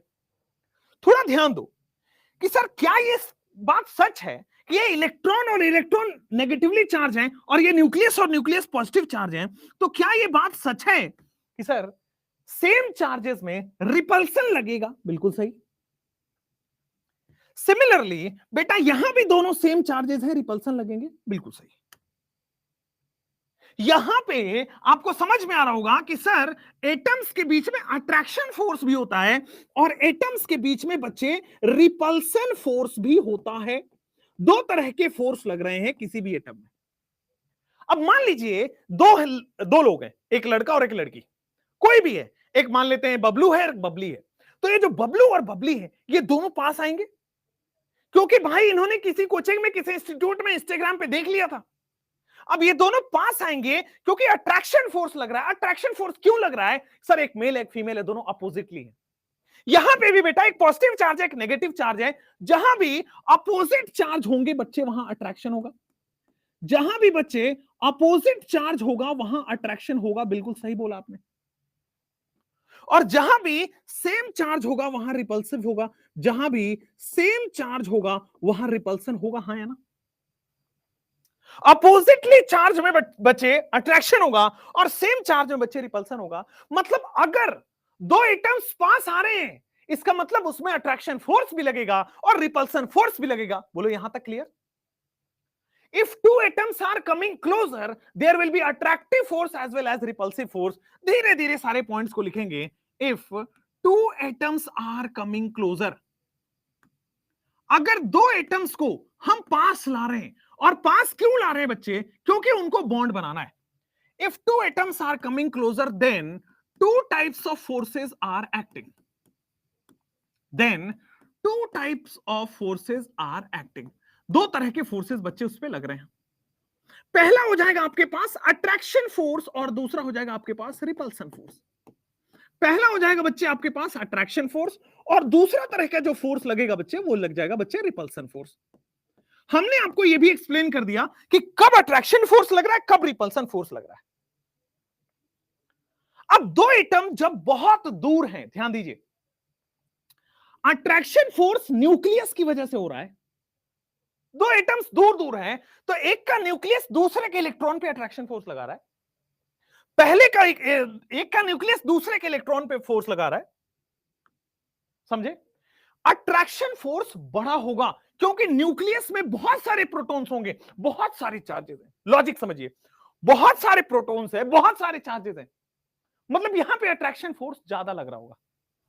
ठीक है? अब देखिए, दोनों तरह के फोर्सेस हमारे पास बीच में सिस्टम में लग रहे हैं जब दो एटम्स पास आ रहे हैं। दोनों एटम्स दो तरह के फोर्सेस लगा रहे हैं, पास पास आ रहे हैं। एक अभी छोटा सा डायग्राम और बनेगा फिर समझ आएगा। यहां आइए, पहला एटम को हमने यहां बनाया, दूसरा एटम को बच्चे हमने यहां बनाया, सेम लगभग बना दिया है। चलिए मजेदार, सर इसका न्यूक्लियस है, इसका इलेक्ट्रॉन है, तो ये क्या करेगा? जब दोनों दूर दूर हैं अपोजिट चार्ज पे जाके क्या करेगा? अट्रैक्शन फोर्स लगाएगा। अपोजिट चार्ज पे बच्चे अट्रैक्शन फोर्स लगा रहा है। अब अट्रैक्शन फोर्स लगाएगा तो क्या ये दोनों एटम्स एक दूसरे की तरफ खींचे चले आएंगे? अगर अट्रैक्शन फोर्स लगाएगा तो क्या ये दोनों एटम्स एक दूसरे की तरफ खींचे चले आएंगे? हाँ। सिमिलर कंडीशन में इसका न्यूक्लियस इसके इलेक्ट्रॉन पे भी तो अट्रैक्शन फोर्स लगाएगा, तो दो तरह की अट्रैक्शन फोर्स लगेगी। ये वाला अट्रैक्शन फोर्स भी लगेगा, बिल्कुल सही है। यहां पे भी अट्रैक्शन फोर्स लगेगा, लगाइए अट्रैक्शन फोर्स। मजेदार सर, यहां पे भी अट्रैक्शन फोर्स लगेगा, तो दोनों तरफ से अट्रैक्शन फोर्स लगेगा, मतलब एटम्स पास में आना चालू हो गए। जब अट्रैक्शन फोर्स ज्यादा होगा, देखो दोनों तरह के फोर्सेस लगेंगे, जब दो लोग पास आ रहे हैं तो दोनों तरह के फोर्सेस लगेंगे, अट्रैक्शन फोर्स भी, रिपल्सन फोर्स भी। लेकिन जब दोनों बहुत दूर होते हैं, एक दूसरे को भी जानते नहीं है, तो बहुत अच्छा लगता है, खूब अट्रैक्शन है आपस में, खूब अट्रैक्शन है। लेकिन जैसे जैसे वो पास आना चालू होते हैं, तो पता चलता है एक दूसरे की हरकतें, पता चलता है एक दूसरे की रियलिटी, और फिर वहां से लड़ाइयां चालू होती है। भाई जब दूर दूर थे कोई दिक्कत नहीं, लेकिन जैसे जैसे बात होना चालू हुआ, करीब आने चालू हुई, लड़ाइयां चालू हो जाती है, एक एक हरकतें पता चलना स्टार्ट हो जाता है। सिमिलर विथ एटम्स, जब दोनों एटम्स दूर दूर थे, तो अट्रैक्शन फोर्स डोमिनेट कर रहा है, अट्रैक्शन फोर्स डोमिनेट कर रहा है as compared to repulsion force, attraction force greater than repulsion force. Attraction force ज्यादा होता है रिपल्सन फोर्स से जब दोनों एटम दूर दूर है। अब देखो, दोनों एटम बच्चे दूर दूर हैं, अट्रैक्शन फोर्स उसको खींच रहा है, पास ला रहा है, पास ला रहा है, पास ला रहा है, पास ला रहा है। एक टाइम आएगा, अब दोनों ही लग रहे थे, अट्रैक्शन भी लग रहा था, रिपल्सन भी लग रहा था, लेकिन अट्रैक्शन ज्यादा था इसलिए पास आ रहे हैं। अब एक टाइम आएगा कि रिपल्सन भी बढ़ते बढ़ते बढ़ते बढ़ते बढ़ते बढ़ते थोड़ा बढ़ गया और अट्रैक्शन के बराबर हो गया। ध्यान दीजिएगा, इनिशियली क्या होता है आपके पास, attraction force is greater than repulsion force. Initially attraction force is greater than repulsion force. मैं आपको बहुत बेसिक लेके जा रहा हूं, ध्यान दीजिएगा, बहुत ज्यादा बेसिक। एक बार भी शायद आपने केमिकल बॉन्डिंग का नाम भी नहीं सुना होगा, तब समझ आएगा ये, तब भी समझ आएगा। मतलब इनिशियल कंडीशन में बेटा अट्रैक्शन फोर्स ज्यादा होता है, लेकिन जैसे जैसे टाइम बढ़ता है, टाइम बढ़ने के साथ एटम्स पास आ रहे हैं। अब एटम्स पास आएंगे तो बेटा पॉजिटिव पॉजिटिव पास आएगा, बेटा एटम्स पास आएंगे तो पॉजिटिव पॉजिटिव पास आएगा। अब पॉजिटिव पॉजिटिव पास आएगा मतलब रिपल्सन भी बढ़ना चालू हो जाएगा। तो जैसे जैसे एटम्स पास आ रहे हैं, रिपल्सन फोर्स बढ़ना स्टार्ट हो गया। जैसे जैसे एटम्स पास आ रहे हैं, रिपल्सन फोर्स बढ़ना चालू हो गया, और रिपल्सन फोर्स बढ़ गया, इसका सीधा मतलब हो गया कि सर जिस टाइम पे अट्रैक्शन और रिपल्सन बराबर हो जाएंगे, वहां पे बॉन्ड फॉर्म हो जाएगा। नोट्स भी दे देंगे, टेंशन मत लीजिए। अच्छा, ये यहां पे सबसे पहला कंडीशन फॉर बॉन्ड फॉर्मेशन लिखेंगे। यहां पे मैंने पहले आपको एक कंडीशन फॉर बॉन्ड फॉर्मेशन, मैंने आपको बच्चे बॉन्ड फॉर्मेशन समझाया, एक बार एक क्विक रिकैप देता हूं, फिर आपको कंडीशन भी समझाता हूं। आइए देखिए, अभी तक मैंने जो बताया केमिकल बॉन्ड क्यों होता है, तो दो एटम्स जब पास आएंगे स्टेबिलिटी बढ़ेगी। कैसे? ऑक्टेट कंप्लीशन से। ऑक्टेट कंप्लीशन कैसे आएगा? फुल्ली फिल्ड ऑर्बिटल से। ठीक है सर, क्यों पास आते हैं? क्योंकि स्टेबिलिटी बढ़ती है।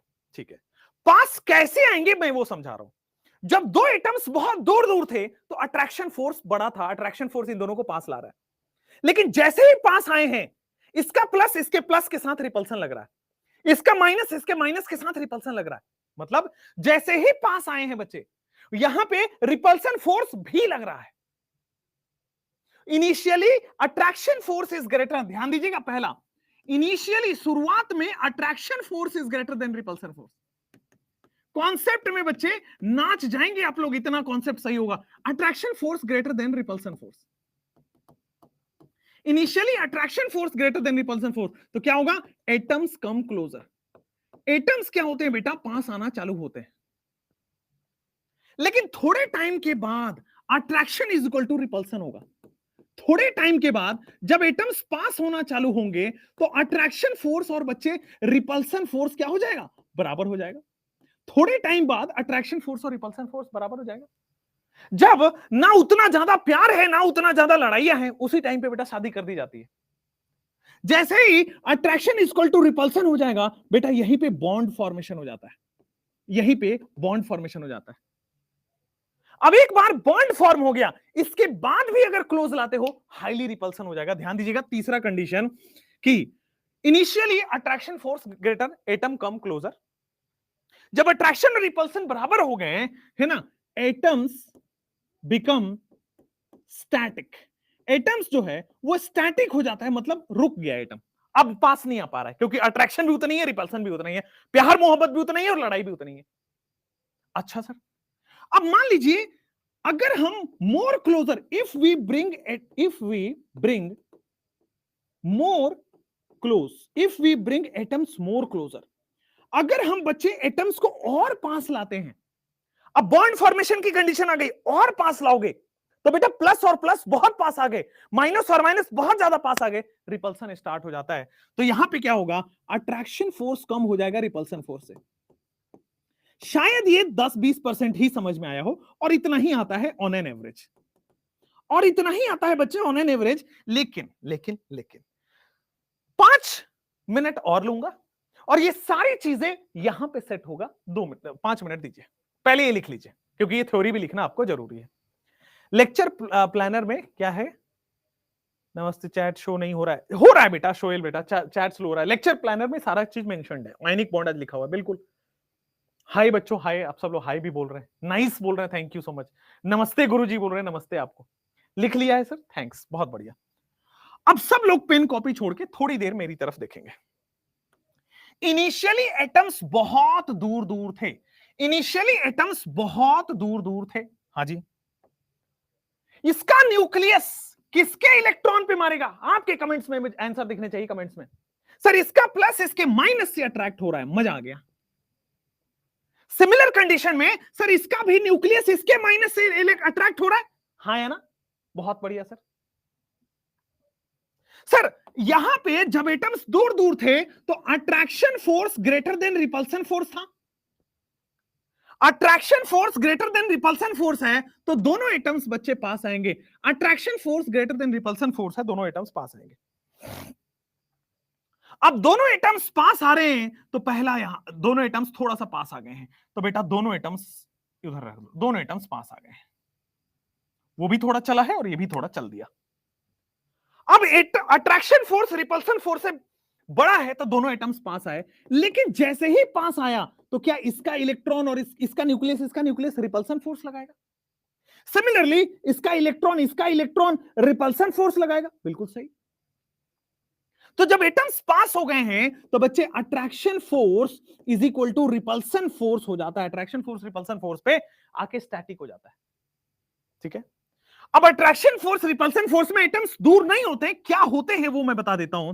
पहला बॉन्ड यहां बनाइए, दूसरा आपके पास यहां बनाइए, ये रहा। Attraction force equal to repulsion में रिपल्सन स्टार्ट हो गया क्योंकि पास आने स्टार्ट हो गए। अब पास आने स्टार्ट हो गए, ये देखो इसका न्यूक्लियस इसका इलेक्ट्रॉन यहीं पे जाके बॉन्ड फॉर्मेशन हो जाती है, ठीक है, क्लियर है। नेटवर्क इशू हमारी तरफ से नहीं होगा, शायद आपकी तरफ से होगा। अब देखो यहां पे रिपल्सन समझ में आ रहा है, दोनों में, माइनस माइनस में और प्लस प्लस में। हाँ सर, तो कंडीशन नंबर 1, जब एटम्स बहुत दूर दूर थे अट्रैक्शन फोर्स ज्यादा था, एटम्स पास आए। कंडीशन नंबर 2, जब एटम्स पास आए हैं तो रिपल्सन फोर्स का बढ़ना स्टार्ट हो गया है, ठीक है ना। अट्रैक्शन डिक्रीज होना स्टार्ट हो गया है और रिपल्सन का बढ़ना स्टार्ट हो गया है। अट्रैक्शन फोर्स कम हो रहा है और रिपल्सन फोर्स बढ़ रहा है। एक टाइम आएगा जब अट्रैक्शन फोर्स और रिपल्सन फोर्स बराबर हो जाएंगे, और बराबर होने की कंडीशन को ही बॉन्ड फॉर्मेशन कंडीशन कहते हैं। इसके बाद भी अगर एटम को पास ला रहे हो तो बहुत तगड़ा रिपल्सन होगा और एनर्जी बढ़ जाएगी। इसके बाद भी जब अट्रैक्शन इक्वल टू रिपल्सन हो गया, इसके बाद भी अब अगर एटम पास में ला रहे हो तो बेटा एनर्जी बढ़ जाएगी, रिपल्सन हो गया। समझ में आया, क्लियर हुआ। एक एग्जांपल और, वो एग्जांपल कहां है, इस पे आएगा, वो एग्जांपल इस पे समझाता हूं, आइए। पोटेंशियल एनर्जी का फॉर्मूला आपने फिजिक्स में शायद पढ़ा होगा, K(Q1Q2)R, ठीक है ना, ये होता है पोटेंशियल एनर्जी का फॉर्मूला। देखो फिजिक्स और केमिस्ट्री कितना रिलेट करता हूं, रुक जाइए।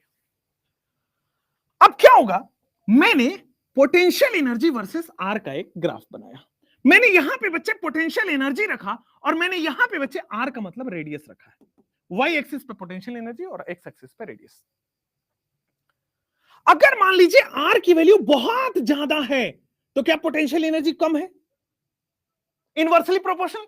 तो अगर मैं आर को इंफिनिटी रख दूं तो बच्चा आर को इंफिनिटी, पोटेंशियल एनर्जी 0। अगर मैं आर को इंफिनिटी रख दूं तो बच्चा पोटेंशियल एनर्जी आपका क्या हो जाएगा, 0। अगर मैं आर को इंफिनिटी रख दूं तो पोटेंशियल एनर्जी क्या हो जाएगा, 0। अगर मैं आर को इंफिनिटी रख दूं तो पोटेंशियल एनर्जी क्या हो जाएगा, 0। इसीलिए मैंने जब आर बहुत ज्यादा दूर है, जब आर इंफिनिटी है, तो पोटेंशियल एनर्जी को हमने 0 रख दिया, ठीक है सर। अब क्या हो रहा है, अब एटम्स पास होना आना चालू कर रहे हैं, मतलब आर कम हो रहा है। ध्यान दीजिएगा, एक कहानी उससे पहले, कहानी यह है कि जब जब अट्रैक्शन होता है, कहानी यह है कि जब जब बच्चे अट्रैक्शन होता है, in that case energy release होनी है। जब जब अट्रैक्शन होता है, कहानी का यहां फॉर्मूला, मान लीजिए आप किसी से अट्रैक्शन हो गया, मान लीजिए क्लास का नंबर 1 और नंबर 2 का बेंच से आप लोगों को अट्रैक्शन हो गया। अब अट्रैक्शन हो गया तो मूवी दिखाने ले गए होंगे, कुछ 500 रुपए खर्च, रेस्टोरेंट में ले गए होंगे 2000 रुपए खर्च, कुछ शॉपिंग कराने ले गए होंगे 10,000 रुपए खर्च, है ना।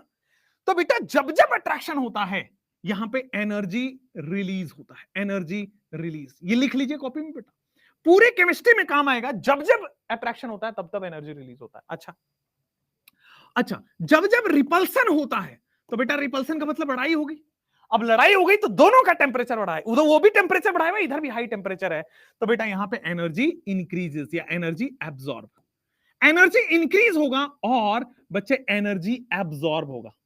आज की क्लास में आपको बस थोड़ा सा केमिस्ट्री पढ़ना सिखा रहा हूं, कल से बॉन्डिंग मेजरली स्टार्ट होगी, आज तो हम पढ़ना सिखा रहे हैं। तो जब जब अट्रैक्शन हो रहा है तब तब एनर्जी रिलीज होगा, और जब जब रिपल्सन हो रहा है एनर्जी बढ़ जाएगी। अट्रैक्शन में एनर्जी रिलीज हो रहा है मतलब delta H is equal to negative हो जाएगा, रिपल्सन में एनर्जी बढ़ रहा है delta H is equal to positive हो जाएगा। एनर्जी रिलीज को एंथैल्पी से ऐसे डिनोट करते हैं, एनर्जी इंक्रीज को एंथैल्पी से ऐसे डोनेट करते हैं। बोलो क्लियर है? अट्रैक्शन क्या होता है राजू कुमार? बहुत बढ़िया बेटा, एक बहुत सख्त डॉक्टर की आपके लाइफ में जरूरत है, एक बहुत सख्त डॉक्टर की आपके लाइफ में जरूरत है। आइए अब देखो यहां पे आर की वैल्यू अगर आप बढ़ा देते हो तो पोटेंशियल एनर्जी कम हो जाएगा। When R increases potential energy decreases. ठीक है, तो आर की वैल्यू बढ़ा दी तो पोटेंशियल एनर्जी बेटा यहां पे आ चुका है। ठीक, अब मैं क्या कर रहा हूं, ध्यान दीजिएगा, दोनों एटम्स पास आ रहे हैं। बोलो आर बढ़ रहा है कि कम हो रहा है? दोनों एटम्स पास आ रहे हैं, आर बढ़ रहा है कि कम हो रहा है? एकदम इंटरेक्टिव लेक्चर रखिए। दो एटम्स बहुत दूर दूर थे, R equal to infinity, potential energy zero, लेकिन दोनों एटम्स अब अट्रैक्शन फोर्स की वजह से पास आ रहे हैं। आर बढ़ रहा है कि कम हो रहा है? बेटा पहले आर ज्यादा था, अब आर कम हो गया ना। मेरी हाथों में देखो, पहले आर ज्यादा था, अब आर कम हो रहा है। बहुत बढ़िया, अब आर कम हो रहा है, जब आर कम होगा तो पोटेंशियल एनर्जी बढ़ना चाहिए। ध्यान दीजिएगा, नहीं तो समझ नहीं आएगा। ध्यान दीजिए इधर, आर जब एटम्स पास आ रहे हैं तो आर कम हो रहा है, आर कम हो रहा है तो पोटेंशियल एनर्जी बढ़ना चाहिए। पोटेंशियल एनर्जी जीरो से बढ़ के बेटा इधर आ गया। आपने भाई आपको लग रहा है पोटेंशियल एनर्जी कम हो रहा है, मैंने बोला बढ़ना चाहिए, बेटा मैग्नीट्यूड में बढ़ रहा है। देखो यहां पे पोटेंशियल एनर्जी जीरो है, यहां पे 1, यहां पे 2, यहां पे 3, यहां पे 4, यहां पे कुछ तो होगा, 100 जूल, 200 जूल, 300 जूल, 400 जूल, ऐसा होगा ना। तो पोटेंशियल एनर्जी एक्चुअली बढ़ रहा है जब आर कम हो रहा है। देखो यहां पे आर की वैल्यू कम हो रही है, एटम्स पास आ रहे हैं, आर कम होगा तो पोटेंशियल एनर्जी बढ़ेगा। पोटेंशियल एनर्जी मैग्नीट्यूड वाइज बढ़ गया। हाँ sir, potential energy magnitude wise बढ़ गया, लेकिन अट्रैक्शन है ना भाई, दोनों एटम्स क्यों पास आ रहे हैं? अट्रैक्शन से, इसलिए एनर्जी रिलीज हुई है, नेगेटिव हुआ है। मैग्नीट्यूड में पोटेंशियल एनर्जी बढ़ा है, आर के कम होने से मैग्नीट्यूड में पोटेंशियल एनर्जी बढ़ा है, लेकिन आर के कम होने से मैग्नीट्यूड में पोटेंशियल एनर्जी बढ़ा है, लेकिन अट्रैक्शन हो रहा है ना, तो एनर्जी रिलीज होगा ना। एनर्जी रिलीज हो गया, नेगेटिव एनर्जी। मजा आ गया, समझ में आया यहां तक? यहां पे देखोगे आर इंफिनिटी है, पोटेंशियल एनर्जी जीरो, जैसे जैसे आर छोटा हो रहा है, आर कम हुआ, पोटेंशियल एनर्जी को बढ़ना चाहिए। देखो पोटेंशियल एनर्जी मैग्नीट्यूड में बढ़ चुका है। ओके, अब एक ऐसा क्षण आया होगा जब attraction force equal to repulsion force आ गया। एक ऐसा क्षण आया होगा जब attraction force equal to repulsion force हो जाता है। तो sir attraction force equal to repulsion force, इसके बाद एनर्जी रिलीज नहीं हो सकती। Attraction force equal to repulsion force, इसके बाद एनर्जी रिलीज नहीं हो सकती। ठीक है, यहां पे बॉन्ड फॉर्म हो जाएगी, हो गया होगा। अब आइए सर, आर की वैल्यू हमने बढ़ा दी, एक सेकंड रुकना, आर की वैल्यू हमने छोटे की, पोटेंशियल एनर्जी मैग्नीट्यूड में बढ़ रहा है, पोटेंशियल एनर्जी मैग्नीट्यूड में बढ़ रहा है। हाँ, अब सुननेगा, अब इसको मैं क्या कर रहा हूं सर, दो पार्ट में डिवाइड कर रहा हूं। एक सेकंड, इसको मैं दो पार्ट में डिवाइड कर रहा हूं, देखिएगा। इस वाले पार्ट में sir attraction force is greater than repulsion force, energy release हुआ, एनर्जी रिलीज हुआ, रिलीज हुआ, रिलीज हुआ, रिलीज हुआ, रिलीज हुआ, रिलीज हुआ, रिलीज हुआ, लेकिन इस पॉइंट पर आकर attraction force equal to repulsion force हो चुका है। इस पॉइंट पे आके attraction force equal to repulsion force हो चुका है। और जिस पॉइंट पर attraction force equal to repulsion force हो जाता है, यहीं पे बॉन्ड फॉर्मेशन हो जाता है। जहां पे ना ज्यादा प्यार है ना ज्यादा लड़ाई है, दोनों ही बराबर हैं, तो बेटा शादी हो जाएगी, बॉन्ड फॉर्मेशन हो जाएगा। लेकिन एक बार बॉन्ड बन चुका है और पास लाओगे, ध्यान दीजिए, एक बार बॉन्ड बन चुका है और पास लाओगे तो प्लस प्लस और पास आएगा, और पास में रिपल्सन बढ़ेगा, तो और पास में रिपल्सन होगा, एनर्जी बढ़ेगा, और पास में आने से रिपल्सन बढ़ेगा, एनर्जी बढ़ेगा। मतलब यहां पे बॉन्ड बन चुका है, इसके बाद भी अगर पास ला रहे हो तो खट से पोटेंशियल एनर्जी बढ़ गया। बोलो यहां तक समझ में आया? बोलो यहां तक समझ में आया कि सर जब यहां पे देखिए एटम्स बहुत दूर था, पोटेंशियल एनर्जी जीरो, जैसे जैसे पास आना चालू हुआ आर की वैल्यू कम हो गई। सर आर कम हुआ तो पोटेंशियल एनर्जी बढ़ना चाहिए, पोटेंशियल एनर्जी मैग्नीट्यूड में बढ़ गया, लेकिन माइनस की तरफ क्यों बढ़ा? क्योंकि अट्रैक्शन हो रहा था सर, अट्रैक्शन फोर्स यहां हावी था, अट्रैक्शन में एनर्जी रिलीज होगा। एक टाइम पे अट्रैक्शन और रिपल्सन बराबर हो जाएंगे। हाँ सर, जिस टाइम पे अट्रैक्शन और रिपल्सन बराबर होगा बॉन्ड फॉर्मेशन हो जाता है, और बॉन्ड फॉर्मेशन के बाद भी अगर एटम्स को पास ला रहे हो तो एनर्जी बढ़ जाएगी, क्योंकि रिपल्सन हो रहा है। बॉन्ड बन चुका है, अब एटम्स यहां पे आ चुका, और पास लाओगे तो रिपल्सन हो गया, रिपल्सन से खट से एनर्जी बढ़ गई। बोलो चमका कि नहीं चमका? मजा आया कि नहीं मजा आया? बहुत बढ़िया, ठीक है। आइए अब आ जाते हैं यहां पे attraction force equal to repulsion force इस पॉइंट पे हुआ था, इस वाले जोन में repulsion force is greater than attraction force, इस वाले जोन में, इस लाइन के इधर, ठीक है ना। ये जो लाइन आपको आपके लिए बनाया है, ये लाइन जो बनाया है, repulsion force is greater than attraction force, ये लाइन जो बनाया है attraction force is equal greater than repulsion force, और ये जो पॉइंट बनाया है इस पे attraction force is equal to repulsion force है। यहां पे बॉन्ड बन रहा है। अब बॉन्ड बन रहा है तो ये जो डिस्टेंस होगा आर, इस आर को क्या हम बॉन्ड लेंथ बोलेंगे? जिस आर पे बॉन्ड बन रहा है वही तो बॉन्ड लेंथ होगा। जिस आर पे, जिस रेडियस पे बॉन्ड बन रहा है वही तो बॉन्ड लेंथ होगा। अच्छा सर, ये वाला जो पार्ट है क्या ये बॉन्ड एनर्जी होगा? ये वाला जो पार्ट है क्या ये बॉन्ड एनर्जी होगा? क्योंकि बॉन्ड बनने में एनर्जी रिलीज हुई है। क्यों सर बॉन्ड बनने में एनर्जी रिलीज क्यों हुई है? बॉन्ड बना ही अट्रैक्शन की वजह से हुआ है, अट्रैक्शन की वजह से दो पास आए हैं। केमिकल बॉन्डिंग का पहला word the attraction force which binds together, attraction force है इसलिए एनर्जी रिलीज होगी, delta H negative, attraction bond energy is negative. Clear हुआ? समझ में आया? कोई प्रॉब्लम नहीं है, आगे बढ़ सकते हैं। तो यहां पे बच्चे आपके पास पोटेंशियल एनर्जी वर्सेस आर वाला ग्राफ आया, ठीक है, पोटेंशियल एनर्जी वर्सेस आर वाला ग्राफ आपके पास आया। Next is conditions for bond formation, next is आपके पास आएंगे कंडीशंस फॉर बॉन्ड फॉर्मेशन, यही आएगा, explain the formation of a bond. सबसे पहले बेटा दो एटम्स, देखो यहां पे स्टेप नंबर 1, दो एटम्स दूर दूर है, ठीक है, तो यहां पे attraction force greater than repulsion force होगा, ठीक है, इसकी वजह से atoms come closer, atoms come closer, atoms बेटा पास आना चालू होते हैं। अब अट्रैक्शन फोर्स ज्यादा क्यों है? Why attraction force? Opposite charges में, अट्रैक्शन फोर्स कहां लग रहा है बेटा? अपोजिट चार्ज के अंदर, अट्रैक्शन फोर्स लग रहा है अपोजिट चार्ज के अंदर। नेक्स्ट अट्रैक्शन फोर्स लग रहा है अपोजिट चार्ज के अंदर। नेक्स्ट आ जाते हैं, नेक्स्ट जैसे ही आया बेटा, जैसे ही एटम्स क्लोज आने लगे, ये पहला एटम, एक सेकेंड, जैसे ही एटम क्लोज आने लगे, ये पहला हुआ और ये बच्चे दूसरा हो गया, ठीक ना। Attraction force is equal to repulsion force, attraction force is equal to repulsion force, ठीक है ना। Atoms become static, atoms become static, atoms बच्चे आके वहीं पे रुक जाता है। अच्छा, इसके अगले लाइन में लिखूंगा, यहां पे क्या होगा कि दूसरे स्टेप में अट्रैक्शन फोर्स कम होना चालू होगा, रिपल्सन फोर्स बढ़ना चालू होगा, ठीक है ना।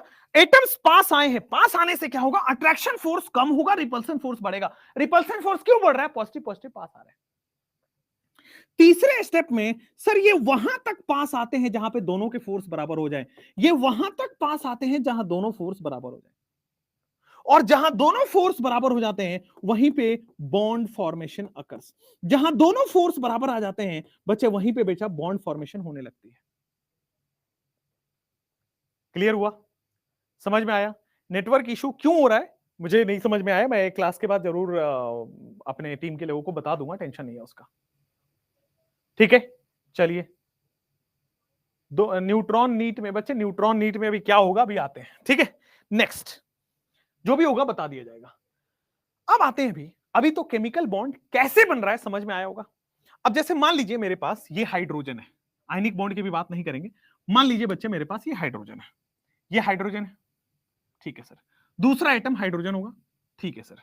इसका न्यूक्लियस बगल वाले इलेक्ट्रॉन पे फोर्स लगा रहा होगा, अट्रैक्शन फोर्स, ठीक है सर। तो ये वाला थोड़ा पास आया, क्योंकि एटम्स फोर्स लगा रहे हैं, एटम पास में आ जाएंगे। सर थोड़ी देर बाद और फोर्स लगेगा और कुछ इस तरह से ओवरलैप होगा, बॉन्ड फॉर्मेशन होगा। पास में क्यों आएगा? Attraction force greater than repulsion force. जब पास में आ रहा होगा तो रिपल्सन फोर्स बढ़ना स्टार्ट होगा, अट्रैक्शन फोर्स कम होना स्टार्ट होगा। एक ऐसा इंस्टेंस आएगा जहां पे attraction force equal to repulsion force हो जाएगा, वहीं पे बॉन्ड फॉर्म हो जाएगा। अब कितनी बार बताऊं, अब कितनी बार बताऊं? सम क्रैक ऑडियो है, थोड़ा स्लो लिखें, ठीक है बच्चे, स्लो लिखें और ऑडियो को मेंटेन करें और नेटवर्क इश्यू सॉल्व करें। क्या क्या करें भाई, एक टाइम पे एक ही कर सकते हैं ना यार। ठीक है, ये तो कोवलेंट बॉन्ड है, मैं बस अभी फॉर्मेशन बता रहा हूं, ठीक है ना। अभी आयनिक बॉन्ड नहीं बता रहा हूं, वो बता रहा हूं अभी कोवलेंट बॉन्ड। चलिए, क्वेश्चन की कॉपी अलग बना सकते हैं, आपकी कोशिश होगी। चलिए नेक्स्ट, अब आते हैं जो आपके पास बच्चे केमिकल बॉन्ड होता है, जो देखो आप लोग ना उससे बहक जाते हो कि यार उस टॉपर ने ऐसे किया था तो मैं भी वैसे करूंगा तो क्या मेरा सिलेक्शन हो जाएगा। ऐसा नहीं होता। हर हीरो के, हर खिलाड़ी के सिक्स मारने का तरीका अलग है, आपका भी सिक्स मारने का तरीका अलग होता है, ठीक है। तो किसी पे उस करिएगा। अब देखिए केमिकल बॉन्ड आपके पास दो तरह के आएंगे, एक को कैटेगराइज किया गया है स्ट्रॉन्ग बॉन्ड में, एक को कैटेगराइज किया गया है बच्चे स्ट्रॉन्ग बॉन्ड में, और दूसरे को कैटेगराइज किया गया है वीक बॉन्ड में। केमिकल बॉन्ड दो तरह की क्लासिफिकेशन है, एक को बच्चे स्ट्रॉन्ग बॉन्ड, दूसरे को बच्चे वीक बॉन्ड। थोड़ा और समझिए सर, जो स्ट्रॉन्ग बॉन्ड है ये प्राइमरी बॉन्ड होता है। ये जो स्ट्रॉन्ग बॉन्ड है मेरे प्यारे दोस्त, इसी को हम प्राइमरी बॉन्ड भी कहते हैं। ये जो वीक बॉन्ड होता है इसको हम सेकेंडरी बॉन्ड कहते हैं। अब बच्चे सोचेंगे कि सर आपको कैसे पता चला कि कौन स्ट्रॉन्ग है कौन वीक है? वैसे बॉन्ड जिसको तोड़ने में energy greater than equal to 42 kilo joule per mole लग रहा है, वैसे बॉन्ड जिसको तोड़ने में greater than equal to 42 kilo joule लग रहा है, और वैसे बॉन्ड जिसको तोड़ने में 42 किलो जूल पर मोल से कम एनर्जी लग रहा है। वैसे बॉन्ड जिसको तोड़ने में 42 किलो जूल पर मोल से ज्यादा एनर्जी लग रही है, और वैसे बॉन्ड जिसको तोड़ने में 42 किलो जूल पर मोल से कम एनर्जी लग रही है। अच्छा, तो इस बिहाफ पे हमने क्लासिफिकेशन करी। अब एक और चीज देखो सर, ये जो स्ट्रॉन्ग बॉन्ड है इसमें कौन कौन सी आती है? तो जो हमें पहले पढ़ना है वो है आयनिक बॉन्ड, वो हमें पहले पढ़ना है। और ये आयनिक बॉन्ड जो है वो स्ट्रॉन्ग बॉन्ड की कैटेगरी में आता है। इसको तोड़ने में 42 किलो जूल पर मोल से ज्यादा एनर्जी देनी पड़ेगी।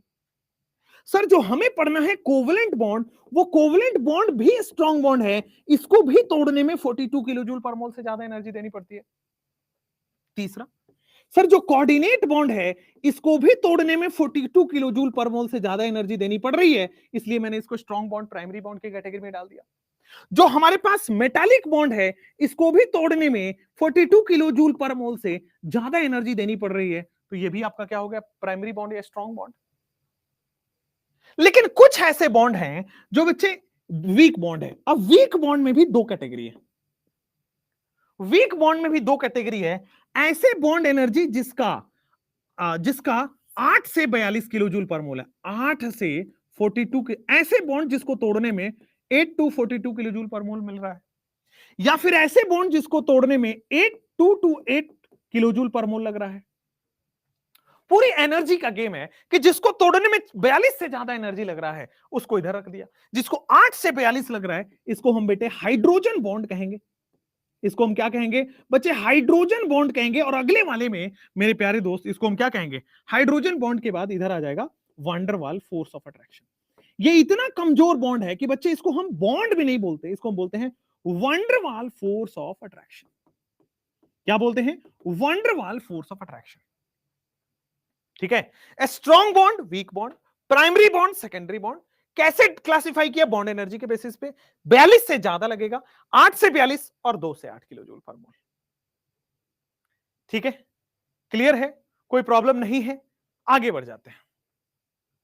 जैसे हमने केमिकल बॉन्ड में ये किया स्ट्रॉन्ग बॉन्ड, जैसे हमने केमिकल बॉन्ड में ये किया बच्चे स्ट्रॉन्ग बॉन्ड और वीक बॉन्ड, यहां से अब हम पढ़ना स्टार्ट करेंगे आयनिक बॉन्ड। अब एक्चुअल केमिकल बॉन्डिंग स्टार्ट हो रहा है, ध्यान दीजिएगा। मैं वो हर लाइन लिखाऊंगा जो आपके क्लास में, जो आपके क्वेश्चंस बन सकते हैं। अब आप खोलिए, पढ़ाई स्टार्ट केमिकल बॉन्डिंग का, आयनिक बॉन्ड। अब मेरे से पढ़ने का मजा आएगा आपको। यहां देखिए सब लोग, एक भी डेफिनेशन रटना नहीं है, सारे लोग एक बताएंगे और मैं 5 डेफिनेशन बताता हूं, क्योंकि इनऑर्गेनिक में स्टेटमेंट टाइप में 5 पूछे जाएंगे।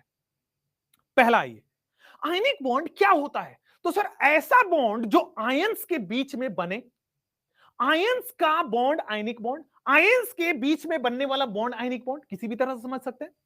Bond between ions is ionic bond, the bond formed between ions is known as ionic bond. पहला स्टेटमेंट कि सर यहां पे तो क्लियर है, what is ionic bond? The bond formed between ions. एकदम बेसिक से चलिएगा, कोई भी घबराने की बात नहीं है। The bond form between ions, आपने कितने आयंस के बारे में आज तक सुना है? तो सर आपने सुना होगा पॉजिटिव आयन, नेगेटिव आयन, मतलब केटाइन और एनायन। हाँ सर, तो यहां पे आएंगे the bond form between ions, फिर आएंगे the bond form between cation and anion. Ions मतलब क्या? The bond form between cation and anion. अरे वाह, the bond form between cation and anion. Cation का मतलब पॉजिटिव चार्ज, एनायन का मतलब नेगेटिव चार्ज। बहुत अच्छा, केटाइन का मतलब बच्चे पॉजिटिव चार्ज, एनायन का मतलब बच्चे नेगेटिव चार्ज। ठीक है, चलिए, क्योंकि कुछ लोग पूछ रहे हैं इनर्ट गैस क्या होता है, तो इसके लिए मुझे सारा, मुझे लग रहा है कि पूरा एकदम 11th भी कराना पड़ेगा। चलिए अब आते हैं, the bond form between cation and anion हो गया आयनिक बॉन्ड।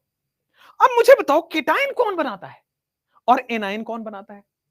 इसका मतलब सर केटाइन वो बनाएगा जो पॉजिटिव चार्ज बनाएगा। पॉजिटिव चार्ज कैसे बनता है सर? इलेक्ट्रॉन के लॉस से। और नेगेटिव चार्ज कैसे बनता है सर? इलेक्ट्रॉन के गेन से। हाँ जी सर, इतना हमने पढ़ा है। अब इलेक्ट्रॉन का लॉस कौन करता है? सर जी इलेक्ट्रॉन का लॉस हमारा हमने पढ़ा हुआ है 9th क्लास में, प्यारी सी मैडम हुआ करती थी जिन्होंने हमें पढ़ाया था। मेटल इलेक्ट्रॉन लूज करता है और नॉन मेटल इलेक्ट्रॉन गेन करता है। तो क्या मैं ये बोल सकता हूं कि the bond form between positive ion and negative ion is ionic bond, the bond form between metal and non metal is ionic bond? और ये प्रीवियस ईयर में स्टेटमेंट टाइप में पूछा गया है। The bond form between metal and non metal, the bond formed between metal and non-metal, the bond formed between metal and non-metal is ionic bond, the bond formed between metal and non-metal is ionic bond। बहुत बढ़िया, the bond formed between metal and non-metal is ionic bond। दूसरा, एक और बात बोलो sir, metal ये अलग category है, नॉन मेटल ये अलग कैटेगरी है, दोनों डिफरेंट है। अब एक बार एग्जामिनर पूछा ionic bond is form between different nature of element, क्या ये सही है कि गलत है? अब मुझे बताओ, the ionic bond is form between different nature of elements, ये सही है कि गलत है? बिल्कुल सही है। पता है कैसे? सर मेटल डिफरेंट है, नॉन मेटल डिफरेंट है, इसका नेचर डिफरेंट है, एक इलेक्ट्रॉन का लॉस करेगा, एक इलेक्ट्रॉन का गेन करेगा। बात समझ में आया? तो वो स्टेटमेंट भी लिखना है जिससे सवाल बनते हैं, इसीलिए मैं बोलता हूं मेरे नोट से सवाल आ जाएंगे। The bond formed between different nature of elements, the bond formed between different nature of elements is ionic bond, between different nature of elements is ionic bond. अभी कोवलेंट में एकदम उल्टा है, वो सेम नेचर ऑफ एलिमेंट बनता है, metal non metal बनता है। अच्छा सर, आयनिक बॉन्ड के इतने सारे पार्ट्स हो सकते हैं, सोचा भी था क्या? नहीं, लेकिन इतनी बारीकियों से तोड़ के पढ़ोगे, इसके बाद आप एनसीईआरटी पढ़ोगे, उसके बाद जब क्वेश्चन करोगे तो लगेगा यार छक्का ही छोड़ा दिया हमने। आ जाओ, अब जो एक और statement type question, sir the bond form between different nature of elements is ionic bond. बहुत अच्छा, मेटल जो है वो इलेक्ट्रॉन लॉस करेगा, मेटल इलेक्ट्रॉन का लॉस करेगा। हाँ सर, नॉन मेटल इलेक्ट्रॉन का गेन करेगा। हाँ सर, एक इलेक्ट्रॉन छोड़ रहा है, दूसरा इलेक्ट्रॉन पकड़ रहा है, तो जो इलेक्ट्रॉन छोड़ेगा वही वाला इलेक्ट्रॉन तो पकड़ लेगा। ध्यान दीजिए, मेटल इलेक्ट्रॉन लूज कर रहा है और नॉन मेटल इलेक्ट्रॉन एक्सेप्ट कर रहा है, तो जो इलेक्ट्रॉन मेटल लूज कर रहा है वही इलेक्ट्रॉन तो नॉन मेटल एक्सेप्ट करेगा। कहने का मतलब है कि मेटल इलेक्ट्रॉन लूज करता है और नॉन मेटल उसी इलेक्ट्रॉन को एक्सेप्ट कर लेता है, और इस तरह से आयनिक बॉन्ड बनता है। अब इसको डेफिनेशन कैसे बनाएंगे? The bond formed by complete transfer of electron. कैसे समझे आप? सर मेटल से नॉन मेटल में कंप्लीटली इलेक्ट्रॉन ट्रांसफर हो गया। जो इलेक्ट्रॉन मेटल छोड़ता है वही इलेक्ट्रॉन मेटल एक्सेप्ट कर लेता है। The bond form by complete transfer of electron. और ट्रांसफर ऑफ इलेक्ट्रॉन कहां हो रहा है? मेटल से नॉन मेटल में। ये वाला डेफिनेशन आपको हर जगह मिलेगा। The bond formed by complete transfer of electron. The bond formed by complete transfer of electron. अब इसी को लिख लीजिए बेटा, from metal to non metal. From metal, एक second, from metal to non metal. मजा ही आ गया होगा सर। अभी तक देखो हर एक लाइन, अब एग्जामिनर ना कंफ्यूज होगा, पूछे तो पूछे कहां से, सब तो लिख दिया यहां पे। एक और थोड़ा सा टेढ़ा हो गया बट चलेगा। यहां पे आइए, the bond form by complete transfer of electron from metal to non metal. दूसरा एक स्टेटमेंट टाइप क्वेश्चन आपके उसमें आया था जेईई मेंस में। अब जेईई मेंस में कहता है कि the bond formed between electropositive and electronegative. भाई जो इलेक्ट्रॉन का लॉस करता है, तो इलेक्ट्रॉन का लॉस करने के बाद पॉजिटिव चार्ज आता है। इलेक्ट्रॉन का लॉस करने से पॉजिटिव चार्ज आ रहा है, मतलब इलेक्ट्रोपॉजिटिव। जो इलेक्ट्रॉन के गेन करने से नेगेटिव चार्ज आता है, मतलब इलेक्ट्रोनेगेटिव। समझिए, जो इलेक्ट्रॉन का लॉस करके पॉजिटिव चार्ज है इलेक्ट्रोपॉजिटिव, मतलब जो मेटल्स होते हैं बच्चे ये इलेक्ट्रोपॉजिटिव होते हैं, इलेक्ट्रोपॉजिटिव एलिमेंट्स होते हैं। वाओ। और जो नॉन मेटल होते हैं इनके बारे में बोल दिया जाता है इलेक्ट्रोनेगेटिव एलिमेंट्स। मजेदार हो गया क्या? Electronegative elements. तो यहां पे लिखिएगा the bond form between electropositive and electronegative elements. The bond formed between electropositive and electronegative elements. The bond formed between electropositive and electronegative elements. ठीक है ना? Is ionic bond. अब कोई भी मटेरियल, चाहे आप कश्मीर से कन्याकुमारी तक, चाहे आप गुजरात से लेकर के इधर अरुणाचल प्रदेश तक चले जाइए, आयनिक बॉन्ड के थ्योरेटिकल क्वेश्चन में इससे बाहर नहीं बनता है। यही ऐसे ही पढ़ना होता है। एग्जाम में किसी भी टाइप का क्वेश्चन आए, आप तैयार रहने चाहिए। अब देखो आयनिक बॉन्ड का ये डेफिनेशन आपको हर मास्टर कराएगा, लेकिन इसके अलावा ये सारे वीटी सर कराएंगे। उसका टेंशन मेरे पे छोड़ दीजिएगा, बस पढ़ते रहिए आप। अब आते हैं सर, इसके बाहर अब आयनिक बॉन्ड में थ्योरेटिकल क्वेश्चंस नहीं बनते। ठीक है, अब आपके पास आता है energies involve in ionic bond, वो भी समझाऊंगा एक एक करके, रटना नहीं है। ब्रिलियंट लेक्चर, थैंक यू यार, बहुत बढ़िया। The bond form bye oxidation and reduction, बहुत बढ़िया यार। जो इलेक्ट्रॉन का लॉस कर रहा है बेटा वो ऑक्सीडेशन हो रहा है, इलेक्ट्रॉन के गेन से रिडक्शन हो रहा है, ये भी ठीक है। The bond form bye oxidation and reduction, देखो इसी को कहते हैं डिफरेंट डायमेंशन में सोचना। इतना तोड़ दो टॉपिक को कि बच्चा खुद ही सोचना स्टार्ट कर दे, है ना? समझ में आ रहा है? एकदम क्लियर है, कोई दिक्कत नहीं है। चलिए भाई साहब आगे बढ़ते हैं नेक्स्ट, उस पे आयनिक बॉन्ड पे आगे बढ़ जाते हैं। Conditions to form ionic bond, यहां पे लिखेंगे conditions to form ionic bond. Conditions ना लिखे, लिखे energy involve in ionic bond, energy involve in ionic bond. अब ये देखना खुद ही आप बोलोगे, इसमें थोड़ा सा पीरियोडिक टेबल जो आपने पढ़ा होगा उसका वो आता है, उसका थोड़ा सा यूज आता है। बस इधर देखिए मेरी तरफ, भाई आयनिक बॉन्ड कैसे बनता है? तो सर मेटल और नॉन मेटल के मिलने से। तो पहली चीज सर मेटल का होना जरूरी है। और मेटल कैसे बनता है? तो सर आप बोलोगे इलेक्ट्रॉन के लॉस से। फिर हम पूछेंगे दूसरी कौन सी आनी पड़ेगी? नॉन मेटल, मतलब इलेक्ट्रॉन के गेन से। अब इलेक्ट्रॉन का लॉस कौन से एनर्जी? Ionisation energy. भाई आपने पढ़ा है ना, the energy required to remove an electron, remove an electron, ionization energy, electron का लॉस। मेटल बनने के लिए बेटा लॉस ऑफ इलेक्ट्रॉन होना जरूरी है। मेटल बनने के लिए बच्चे लॉस ऑफ इलेक्ट्रॉन होना जरूरी है, और लॉस ऑफ इलेक्ट्रॉन होगा मतलब आयोनाइजेशन एनर्जी इन्वॉल्व होगा। तो बेटा सबसे पहली बात, आयनिक बॉन्ड में कौन से एनर्जी लगेगी? तो आयोनाइजेशन एनर्जी लगेगा। और ध्यान देने की बात यह है, आयोनाइजेशन एनर्जी एक एंडोथर्मिक होता है। Always ionization energy is endothermic. Endothermic का मतलब एनर्जी हमें देना पड़ता है, एंडोथर्मिक का मतलब हमें एनर्जी देना पड़ता है। और जब भी एंडोथर्मिक आएगा डेल्टा एच पॉजिटिव। क्लियर है? समझ में आया? बढ़िया। नॉन मेटल कैसे होता है बच्चे? तो सर नॉन मेटल होता है गेन ऑफ इलेक्ट्रॉन से। अब non metal gain of electron से होता है, तो बेटा जब हम इलेक्ट्रॉन को गेन करते हैं तो कौन सी एनर्जी होती है? हाँ, वही होता है इलेक्ट्रॉन गेन इंथैल्पी। तो दूसरा, आयोनाइजेशन एनर्जी के बाद जो एनर्जी रिलीज होगी वो होगी इलेक्ट्रॉन गेन एंथैल्पी। अब इलेक्ट्रॉन गेन इंथैल्पी ये भी पढ़ा जाता है। First electron gain enthalpy is exothermic, rest all other second third fourth सारे इलेक्ट्रॉन गेन इंथैल्पी एंडोथर्मिक होते हैं। बट उस पे नहीं जाना है, बट उस पे नहीं जाना है। इसको ब्रैकेट में बच्चे लिख लीजिए, इलेक्ट्रॉन एफिनिटी के बारे में भी। इलेक्ट्रॉन एफिनिटी जब हम उसको पढ़ेंगे ना पीरियोडिक टेबल, तो वहां पे वो सारी चीजें डिस्कस होंगी। क्लियर है? डेल्टा क्या होता है बेटा? ये थर्मोडायनेमिक्स में आएगा। अभी देखिए, डेल्टा एच का मतलब है डिफरेंस ऑफ एनर्जी। डेल्टा का मतलब होता है डिफरेंस, ठीक है ना? Higher minus lower is delta, this is a difference basically, ठीक है? तो मतलब कहने का मतलब है जो ओवरऑल एनर्जी है वो पॉजिटिव है, हमें देनी पड़ रही है।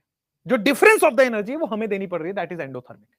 चलिए अब आते हैं, सर यहां पे मेटल का केटाइन बन चुका होगा, मेटल इलेक्ट्रॉन लॉस करके केटाइन बन चुका होगा। Non metal sir electron loss करके एनाइन बन चुका होगा। अब केटाइन और एनाइन जब बॉन्ड बनाते हैं, ध्यान दीजिए, यहां पे जब भी केटाइन बनता है बेटा ये गैसियस फॉर्म में होता है, वरना आयनाइजेशन एनर्जी लगेगा ही नहीं। आयनाइजेशन एनर्जी आइसोलेटेड गैसेस में लगता है। सिमिलरली ये भी आइसोलेटेड गैसेस में होता है। जब भी गैसियस केटाइन और गैसियस एनाइन, बेटा कुछ कुछ होता है यार, ये पॉजिटिव है या नेगेटिव है। इस पॉजिटिव को नेगेटिव से देखने के बाद कुछ कुछ होता है आपके भी मन में और एटम के भी मन में। एटम को एनाइन देख के होता है, पॉजिटिव चार्ज को नेगेटिव चार्ज को देख रहे होता है। अगर आप लड़के हैं तो किसी और को देख के होता होगा, अगर आप लड़की हैं तो आप समझ जाइए। कीटाइन और एनाइन यहां पे अट्रैक्शन होता है, और अट्रैक्शन में जो एनर्जी रिलीज होती है बेटा, इसको हम कहते हैं लैटिस एनर्जी। कीटाइन और एनाइन का अट्रैक्शन होना तय है और lattice energy released, lattice energy बच्चे वहां से रिलीज हो जाता है। एकदम सही है। मेटल में इलेक्ट्रॉन का लॉस है, आयोनाइजेशन एनर्जी होता है पहला एनर्जी इन्वॉल्व। नॉन मेटल में इलेक्ट्रॉन एफिनिटी है, क्योंकि इलेक्ट्रॉन को एक्सेप्ट करना है। और जब केटाइन और एनाइन बन गया, इन दोनों में जो अट्रैक्शन होगा कुछ कुछ होगा, और जो होगा वो बेटा लैटिस एनर्जी यहां पे रिलीज होगी। अब देखिएगा, लैटिस एनर्जी रिलीज का मतलब हो गया बेटा लैटिस एनर्जी एक्सोथर्मिक होगा। और हो भी क्यों ना, लैटिस एनर्जी अट्रैक्शन से हो रहा है, अट्रैक्शन से एनर्जी रिलीज होगी। और एक्सोथर्मिक में डेल्टा एच बेटा नेगेटिव होता है, डेल्टा एच नेगेटिव होता है। क्लियर है? लैटिस एनर्जी तो अभी पूरा डिटेल में पढ़ना है, लैटिस एनर्जी क्या होता है। अब जैसे मान लीजिए हमारे पास एक मेटल है, मान लीजिए हमारे पास एक मेटल है, व्हाट इज लैटिस एनर्जी भी थोड़ी देर। मान लीजिए हमारे पास एक मेटल केटाइन है, हमने यहां पे नॉन मेटल एनाइन बना दिया। Metal cation non metal A9, बच्चे ये मेटल का केटाइन है और ये नॉन मेटल का एनाइन है। प्लस और माइनस के बीच में अट्रैक्शन होगा, प्लस और माइनस के बीच में अट्रैक्शन होना तय है, प्लस और माइनस के बीच में अट्रैक्शन होगा। जब भी मेटल केटाइन और नॉन मेटल एनाइन के बीच में बेटा अट्रैक्शन होगा, तो अट्रैक्शन होगा तो एनर्जी रिलीज होती है। जब मेटल केटाइन और मेटल एनाइन में अट्रैक्शन होता है, एनर्जी रिलीज होती है। तो जो एनर्जी है उसको हम कहते हैं लैटिस एनर्जी। अब थोड़ी देर में टाइम दूंगा लैटिस समझाने पे, ध्यान दीजिएगा, थोड़ी देर में टाइम दूंगा लैटिस समझाने पे। लैटिस क्या है? तो देखो बच्चे, ये रहा पहला एटम, ये रहा बच्चे दूसरा एटम, ये रहा तीसरा एटम, ये रहा चौथा एटम, ये रहा पांचवा एटम, ये रहा बच्चे छठा एटम। और ऐसे गिनती करते रहिए, शाम होने का वेट करिए, और अगर आप किसी का इंतजार कर रहे हैं तो भी करिए, कोई दिक्कत थोड़ी है, आपको मना थोड़ी किया गया। अब मैं आपको थोड़ा लैटिस समझाता हूं, आयनिक बॉन्ड का ही लैटिस समझा देता हूं, आपको समझ आएगा, टेंशन ना लीजिए। अब आयनिक बॉन्ड NaCl एक एग्जांपल ले लेते हैं, सॉल्ट, नमक जो आप खाते हो ना, NaCl, सोडियम क्लोराइड, हम पढ़ा देते हैं आपको। इसमें सोडियम प्लस है, क्लोरीन माइनस है, सोडियम प्लस है, क्लोरीन माइनस है, सोडियम प्लस है, क्लोरीन माइनस है, sodium plus chlorine minus, sodium plus chlorine minus, sodium plus chlorine minus, sodium plus chlorine minus, sodium plus chlorine minus, sodium plus chlorine minus. इसको कहते हैं lattice. मतलब एक cation और एक एनाइन जब पास आके चिपक जाएं, जब एक केटाइन और एक एनाइन पास आके चिपक जाए, केटाइन एनाइन पास आके चिपक जाए और एक लैटिस का मतलब एक पूरी definite structure they they, that is lattice. इसको कहते हैं लैटिस। अब केटाइन एनाइन पास आए होंगे, अट्रैक्शन हो गया होगा, अट्रैक्शन में एनर्जी रिलीज होगी, मतलब लैटिस एनर्जी। आयनिक बॉन्ड कैसे बनता है? सबसे पहले केटाइन बनेगा, फिर क्या बनेगा? एनाइन बनेगा, और फिर दोनों पास आ जाएंगे, लैटिस बन जाएगा। How is ionic bond form?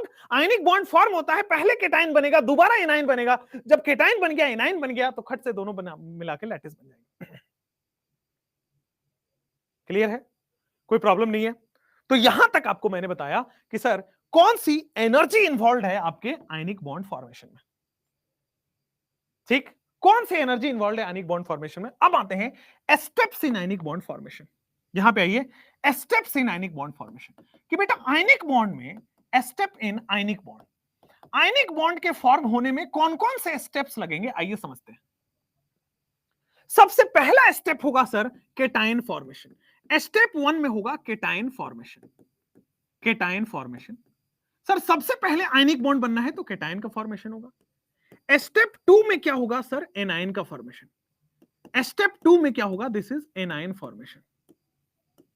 और जब आपके पास बेटा केटाइन और एनाइन बन गए, जब आपके पास बच्चे केटाइन और एनाइन बन गए, देन आपके पास दोनों जब पास आते हैं तो लैटिस फॉर्मेशन हो जाता है, और इसी से आयनिक बॉन्ड का फॉर्मेशन होता है। जैसे एग्जांपल के थ्रू समझाता हूं, आइए। सर जब भी केटाइन बनता है वो गैसियस एटम से बनता है। मेरी तरफ देखिएगा, जब भी केटाइन बनता है बच्चे, गैसियस एटम से बनता है। अब ये गैसियस एटम में हमने इसमें आयोनाइजेशन एनर्जी लगाया, और फटाक से जैसी आयोनाइजेशन एनर्जी लगाया बच्चे, एक इलेक्ट्रॉन का लॉस हो गया, सोडियम प्लस गैसियस। ठीक है सर। स्टेप नंबर 2 में जैसे क्लोरीन गैसियस है, हमने इसमें एक इलेक्ट्रॉन लगाया, और बेटा आपके पास Cl माइनस गैसियस बन चुका है, और एनर्जी इज रिलीज्ड, और बच्चे एनर्जी रिलीज हो चुका है।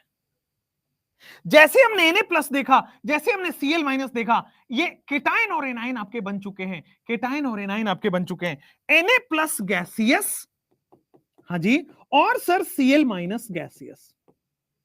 Na plus gaseous, Cl minus gaseous, जब लैटिस एनर्जी रिलीज होगा, Na प्लस गैसियस और Cl माइनस गैसियस, जब लैटिस एनर्जी रिलीज होता है, तो सर आपके पास NaCl सॉलिड, यही आयनिक कंपाउंड है।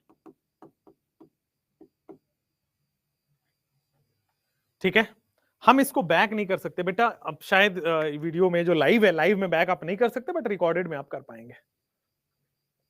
क्लियर है? जीत जी कह रहे हैं कि सर चैट थोड़ा देख लो। हाँ यार, चैट भी देख सकते हैं, बिल्कुल। Organic and inorganic, neutron NEET में देखते हैं यार। आनंद जी, अब इसके बारे में अभी डिस्कशन नहीं करेंगे, अभी प्रोटोन की बात हो रही है ना, क्लास 12th है ये। टाइम टेबल कैसे देखूं? टाइम टेबल बेटा ऐप पे अपलोड हो गया, प्रोटोन बैच में देखोगे टाइम टेबल दिख जाएगा। अमेजिंग हुआ, सुपर्ब हो गया। कैसे लगा आपको ये बताइए। अभी तक तो मैं आपसे पहली बार इंटरेक्ट कर रहा हूं, ठीक है। और Sher Singh ji, thank you, but मैं वहां तो था नहीं, तो कैसे मैं कैसे बताऊं? क्या बात है, मजा आया आपको? All good, nice, awesome, best lecture, thank you यार। अरे तुम इतना लिखोगे फिर तो मैं भावुक हो जाऊंगा। रुलाओगे क्या मुझे तुम, है ना? मुझे अब टिश्यू पेपर उठाना पड़ेगा। इतना भावुक मत हो जाया करो। बहुत खूब कुछ लिख रहे गधे, थप्पड़ मारूंगा, बहुत खूब। ये रेस्पेक्ट अलग होता है, तो दोस्त थोड़ी हूं मैं तुम्हारे। बहुत खूब सर, बहुत खूब। अरे मजा आ रहा है आपको। चलो इधर आओ। चलो, आपसे पूछना ही बेकार है यार, आपसे पढ़ाते रहो, पूछना ही बेकार होता है। चलिए लैटिस एनर्जी के बारे में डिस्कशन करते हैं, है ना? लैटिस एनर्जी के बारे में डिस्कशन करते हैं। मजा आ गया, बहुत बढ़िया सर जी, थैंक्स। सर बाद में डाउट्स कैसे पूछें? यार डाउट्स के लिए वहां पे अभी सिस्टम बन रहा है, डाउट भी बन जाएगा आपके पास, है ना? डाउट रूम्स बन रहे हैं, उसमें भी बन जाएगा, आप पूछ सकते हैं। वीटी भैया, थैंक यू यार, समृद्धि। चलिए, खतरनाक पढ़ाते हैं। अब इसका मैं क्या समझूं कि अच्छा पढ़ाता हूं कि बेकार पढ़ाता हूं? खतरनाक का कुछ, अब ये एडजेक्टिव ऐसा है कि पॉजिटिव भी है नेगेटिव भी है, क्या समझू इसका? ऑसम, अच्छा ठीक है, और ठीक है, लव्ड इट, बहुत बढ़िया, सुपर लेक्चर चल रहा है, अभी आएगा, अभी तो धीरे धीरे मुझे फॉर्म में आने दो पहले। जैसे जैसे मैं फॉर्म में आता जाऊंगा वैसे वैसे आपको और क्लैरिटी आएगी। आइए लैटिस एनर्जी की बात करते हैं। लैटिस एनर्जी क्या है कि जब 1 mole cation and 1 mole A9 आपस में पास आते हैं और जब एनर्जी रिलीज होती है वही लैटिस एनर्जी होती है। तो exact and accurate definition of lattice energy क्या है? When 1 mole cation, when 1 mole cation and 1 mole anion, when 1 mole cation and 1 mole anion come closer, जब आप पास में आते come closer to form, when 1 mole cation and 1 mole anion come closer to form lattice, ठीक है ना?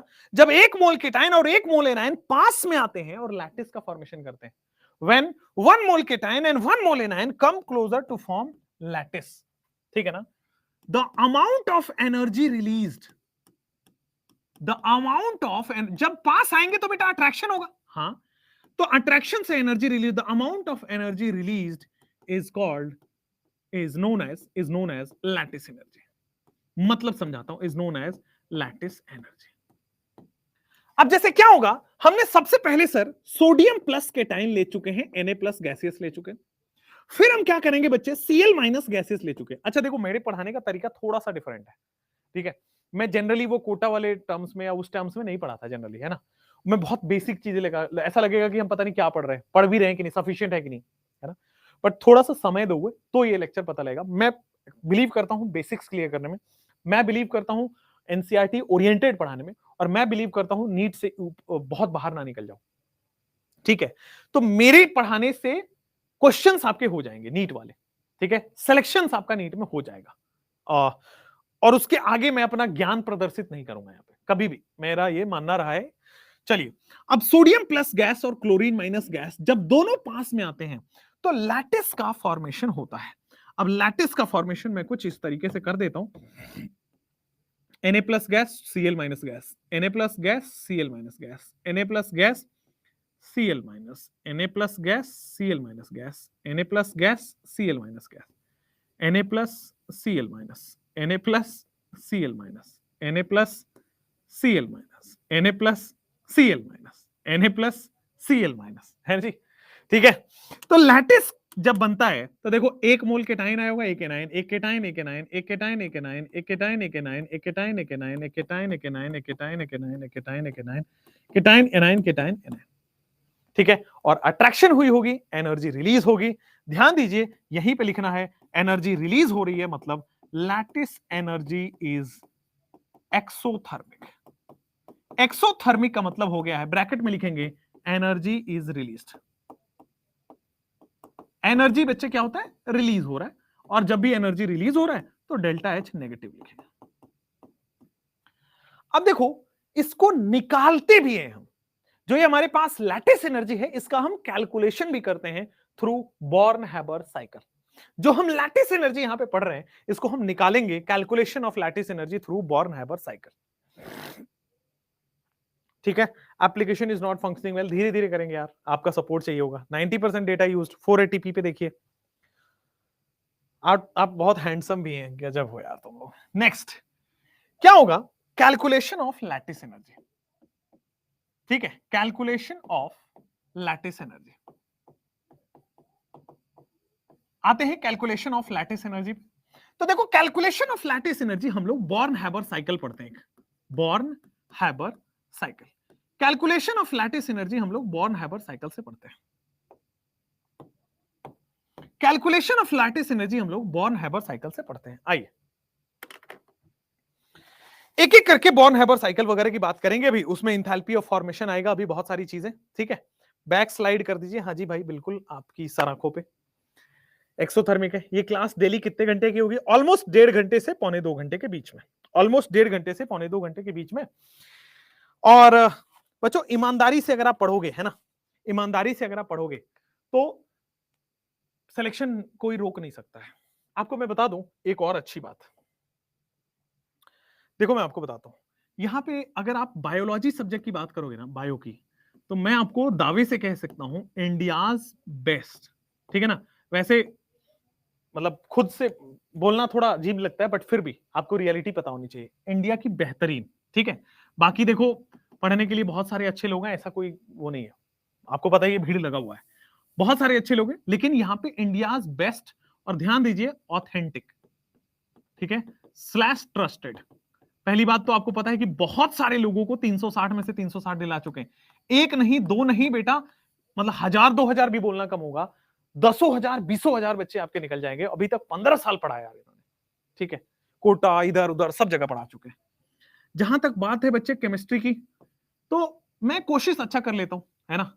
यहां पे आपके सर्वेश सर मिलेंगे, सर्वेश सर मिलेंगे, ठीक है। यहां पे आपके सुभाष सर मिलेंगे, ठीक है ना, सुभाष सर मिलेंगे। ट्रस्ट में आप तो जानते हो, मतलब सर्वेश सर को तो जानते होंगे, और मुझे भी थोड़ा बहुत वीडियो देखे ही होंगे। सुभाष सर से एक बार आप पढ़ोगे ना तो रियलाइज होगा कि यार किस लेवल का डेप्थ में जाके इनऑर्गेनिक कवर कर रहे हैं। इनऑर्गेनिक आया, हेलो बच्चों ऐसे करके अगर चले जाएं तो मजा नहीं आएगा। हमारे पढ़ाने से अगर आपका सिलेक्शन होता तो फिर यूट्यूब पे लोगों के वीडियोस या मेरे वीडियोस पे 1-1 मिलियन व्यूज है, मतलब 10 लाख बच्चे सिलेक्ट हो जाए थे। नहीं होता है, बहुत अच्छे से पढ़ाना पड़ता है, ठीक है। मैं मिमिक्री आर्टिस्ट भी हूं, तो देखो मैं आपको ये आईओसी का जो है ना, आपके पास जो भी 15 क्वेश्चन आपके नीट में आएंगे, ऑलमोस्ट इस साल 16 आया था, तो 15 क्वेश्चन आपके नोट्स से ही मिलेंगे, ये मेरा वादा है, ठीक है। अब आपका पीरियोडिक टेबल भी कवर कराएंगे हम यहां पे, वो भी लास्ट में, लेकिन chemical bonding, coordination, P block, ये आपको 12-3-36 लेक्चर में लगेगा। 12-12-12 केमिकल बॉन्डिंग, 12 कोऑर्डिनेशन, 12 और पी ब्लॉक 12, ठीक है। तो 12-12-12 लेक्चर के बाद आपके पूरा इनऑर्गेनिक फिनिश हो जाता है। फिर आता है metallurgy DNF block, 4 lecture 4 lecture, ठीक है, तो 10 लेक्चर वहां। तो वैसे तो मैंने बोल दिया 12-12-12, बट इसके बीच में हम लोग 1-2 एक्स्ट्रा क्लास लेके इसको मैक्सिमम 40 लेक्चर में कवर करेंगे, ठीक है। पूरी इनऑर्गेनिक 40 लेक्चर में खत्म हो जाती है। आप कोटा में पढ़े होंगे, वहां भी 40 लेक्चर ही मिलता है। चलिए अब देखोगे, सर्वेश सर आपको बेटा यहाँ पे फिजिकल केमिस्ट्री पढ़ा रहे हैं, ठीक है। आप ट्रस्ट मानिए 15 क्वेश्चन, मतलब आप फिजिकल केमिस्ट्री में वो बोलना बड़ा मुश्किल होता है कि हमारे नोट से आ जाएंगे।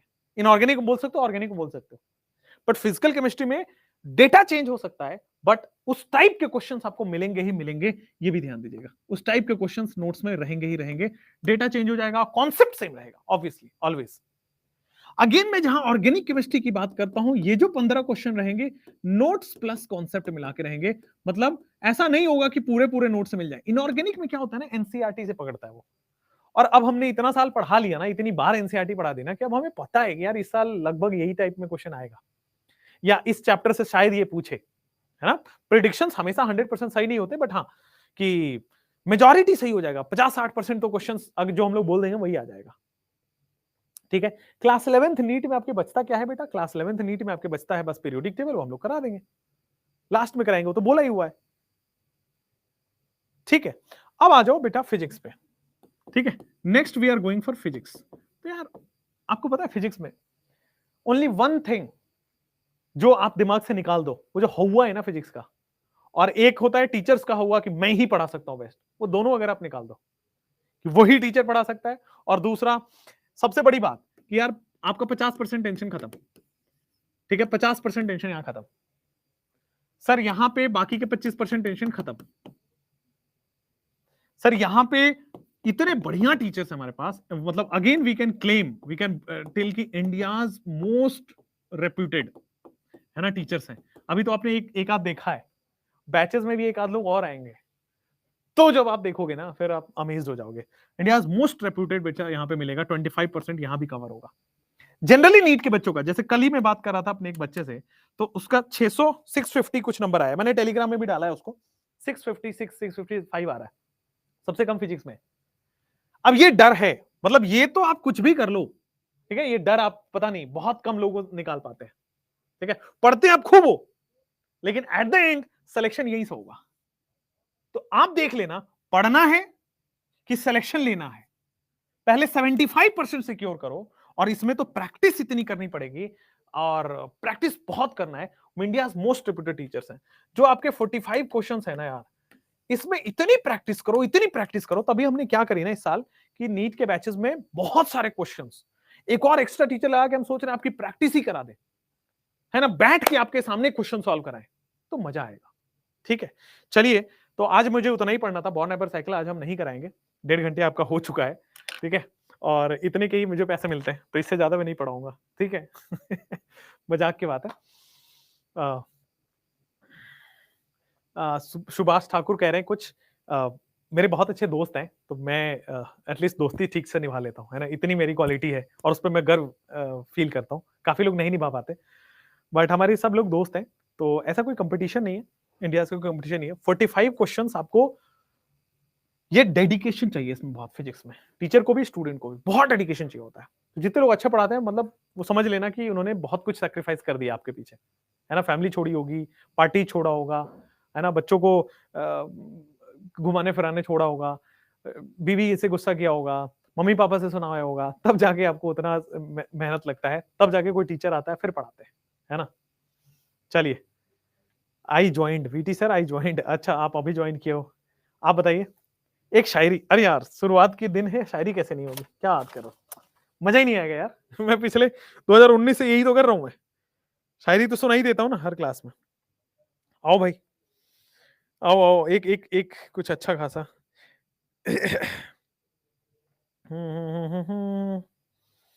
ला ला ला ला ला ला ला। कोशिश करता हूँ कुछ अच्छा निकले यार।